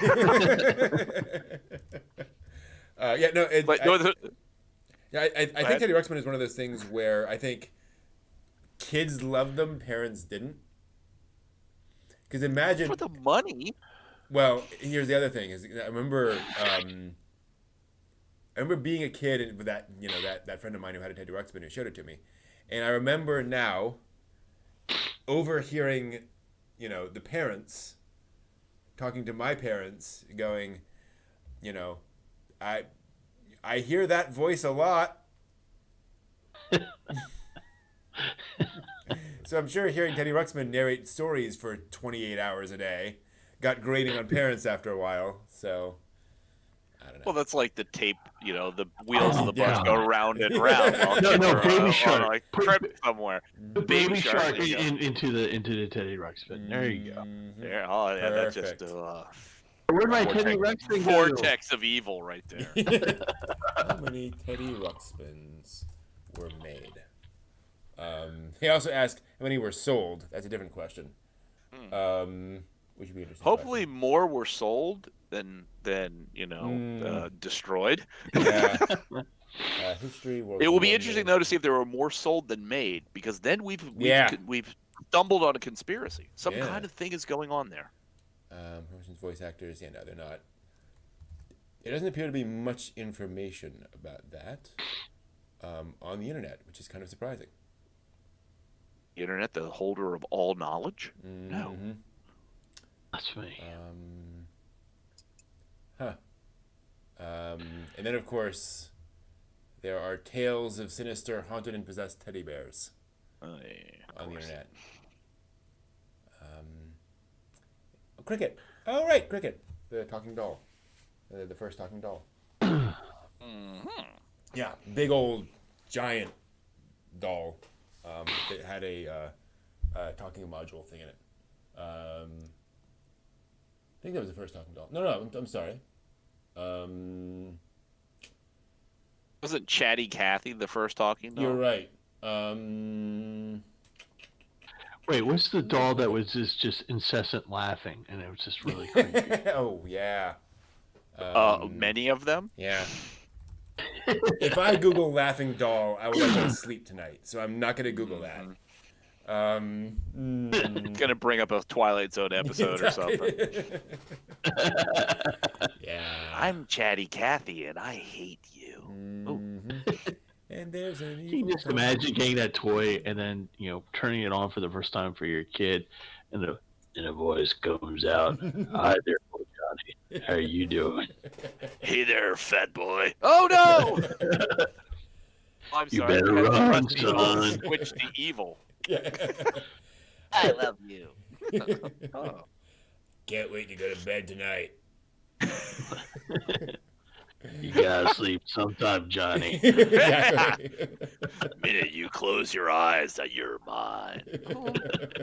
I love. Imagine Jay says, imagine Teddy Ruxpin getting shanked or getting shanked by Teddy Ruxpin. Yeah, there we go. Well, isn't that what the entire Chucky series of films is about? Getting shanked by a whacked out doll. Yeah, there you go. Puppet Master films, right? Yep, there you go. People find dolls. It's fascinating too, seeing what people find creepy over time. Clowns, Right. Old toys. People find toys from the 50s creepy now, where it's like that monkey shines. Yeah, exactly. And it's just. Well, doesn't the Japanese doll festival involve destroying old dolls? I think or so. how does that work? Because I thought it was like you take beloved dolls that you have outgrown and you take them and then they are destroyed at the shrine because of the whole concept of beloved things gaining spiritual power and becoming kami. Yeah. And ooh. At least I think that's the premise. Correct me if I'm wrong. Anybody knows? Yeah. I'd love And to then know. there's an entire village over there that should be like Yes. Oh yeah. Oh, evil as yes. hell. The old lady that made all the dolls to replace the dolls. citizens who are no longer there. And this was my best friend who died when a truck hit her. And this was my other best friend when another truck hit her. A lot of truck people. Truck Kun was busy that week. Yeah, I saw. This here's my friend that had the adjoining lot that I wanted the stand of trees removed. They mysteriously died by being poisoned by the food I gave them. My food they ate. I mean, go figure. Yeah, I saw a documentary where they went and talked to her. And they walked around. Is she town lovingly charming or just creepy as crap? lovingly charming. Good. And they talk about. And But Rina in Higurashi's true. charming as well. It's an act. Well, It's an act. But yeah, and they walk around the town and they talk about how it's disconcerting, but then when you talk to her and you drink her special tea, when you it all seems fine. No, she this tea's good. This town is wonderful. I want to be here forever. And become a doll. No, and she talks about how like that would be horrible. Yeah. Oh yeah. There we go. That would be horrible. No. The souls are all trapped inside the dolls. As the tourists come by, they're screaming, "Help me! Help me!" But you can't hear them. Yep. Oh. Because they're dolls. Yeah. Happy Halloween, everyone. Don't drink the tea. Go ahead, Brent. They were talking to her, and she says basically, like she recognizes this is weird. Like the woman who makes them, she says, like, I recognize this is quirky, right?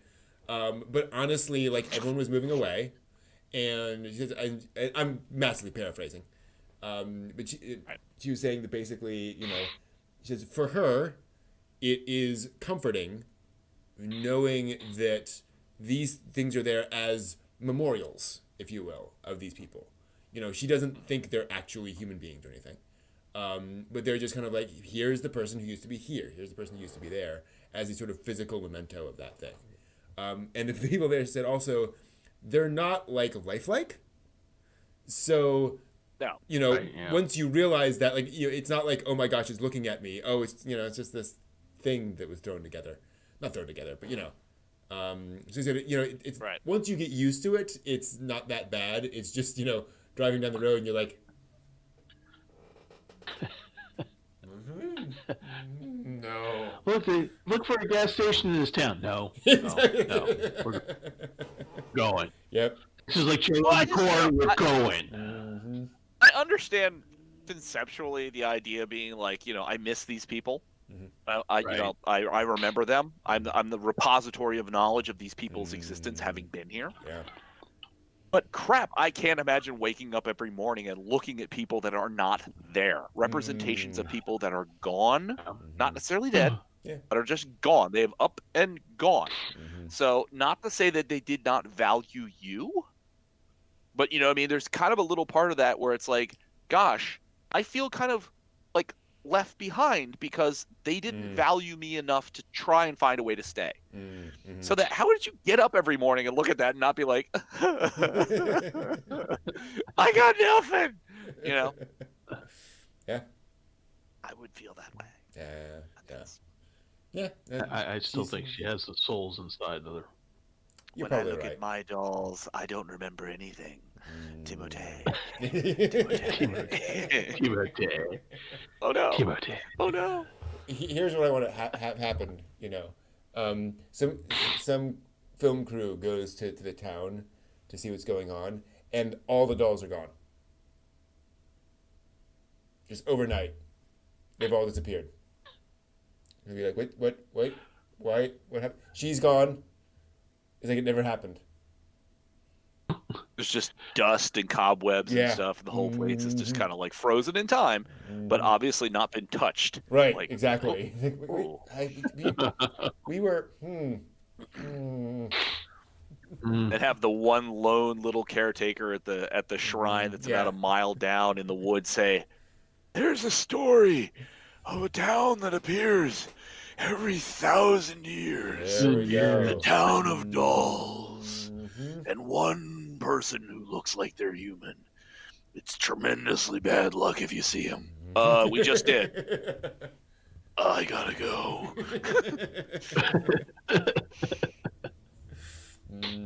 The cursed town of Timotei. There we go. Timotei. Do the line. Timotei. That was that is the funniest moment in Lucky Star, which makes no sense to anyone who hasn't seen the commercials. It's like I know I should be laughing right now. What's going on? What? Which I still, like I said so many times before, it's just such a weird thing because I love Timotei shampoo. The stuff nice. I don't need it anymore. But as a kid, I loved that stuff as shampoo, and to have whole Timotei thing, it's like, how does Japan know about an English hair shampoo? Like, weird thing. Is it a word I don't understand? Look that up. Is it in the dictionary somewhere? Yep. Google Translate Timotei. Yeah, that was a thing. And apparently that was like that. That's the joke. Is that it was this oddball, British shampoo that advertised on Japanese television in the 80s. Like, okay, Very bizarre. Well, here's the thing, gentlemen. I have a question for you all. What did we learn on the show tonight, Brent? Perfect. I learned to never trust a doll. I learned that key visual arts will probably make us cry. whatever they make. Yeah. You know, it's probably going to happen. And I learned that I learned yet again that I need to watch that Demon Slayer series and movie. Yeah. Yep. Yeah. I learned that Pacific Rim is something that apparently I have to like familiarize myself with to see where this new anime is going to go with this. Exactly. And the same sort of thing that apparently Kimetsu no Yaiba it's transformative. Yeah. It can take people with very little interest in manga or anime or any of the the stuff involved in that, and native Japanese people, and convert them into followers. Yeah. Amazing. An amazing converting process. Mm-hmm. Like Dragon Ball. Yeah. Or I learned I learned that Vampire Hunter D is a fun Halloween thing to watch right before Halloween. I also learned that you must be 10,000 years old or more. Yeah. And to be able to pull a knife out of your eye with no reaction at all. True. I still don't want a face on my palm saying things to me, because that's just indicative of probably what I used to do back in my 20s and coming back to haunt me. So I don't ever want that. You were Senior Wences in your 20s? It's okay. It's okay. Yeah. Right. Said I. It's okay. It's okay. It's okay. It's all right. And I learned that thing can be creepy. Don't drink the tea. For all you see are dolls. Just keep on trucking. What more can be said? Thank you all so much for being here. It's been a lot of fun as usual. Happy Halloween. We guys have a great time. We will be back next week to talk about stuff and our movie for next week.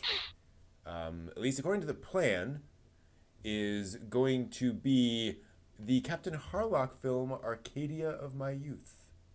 Nice. So we'll be seeing the origin story of Captain Harlock. Thank you all so much. Have a great one. See you next time. Happy Halloween. Johnny, happy Halloween, everyone.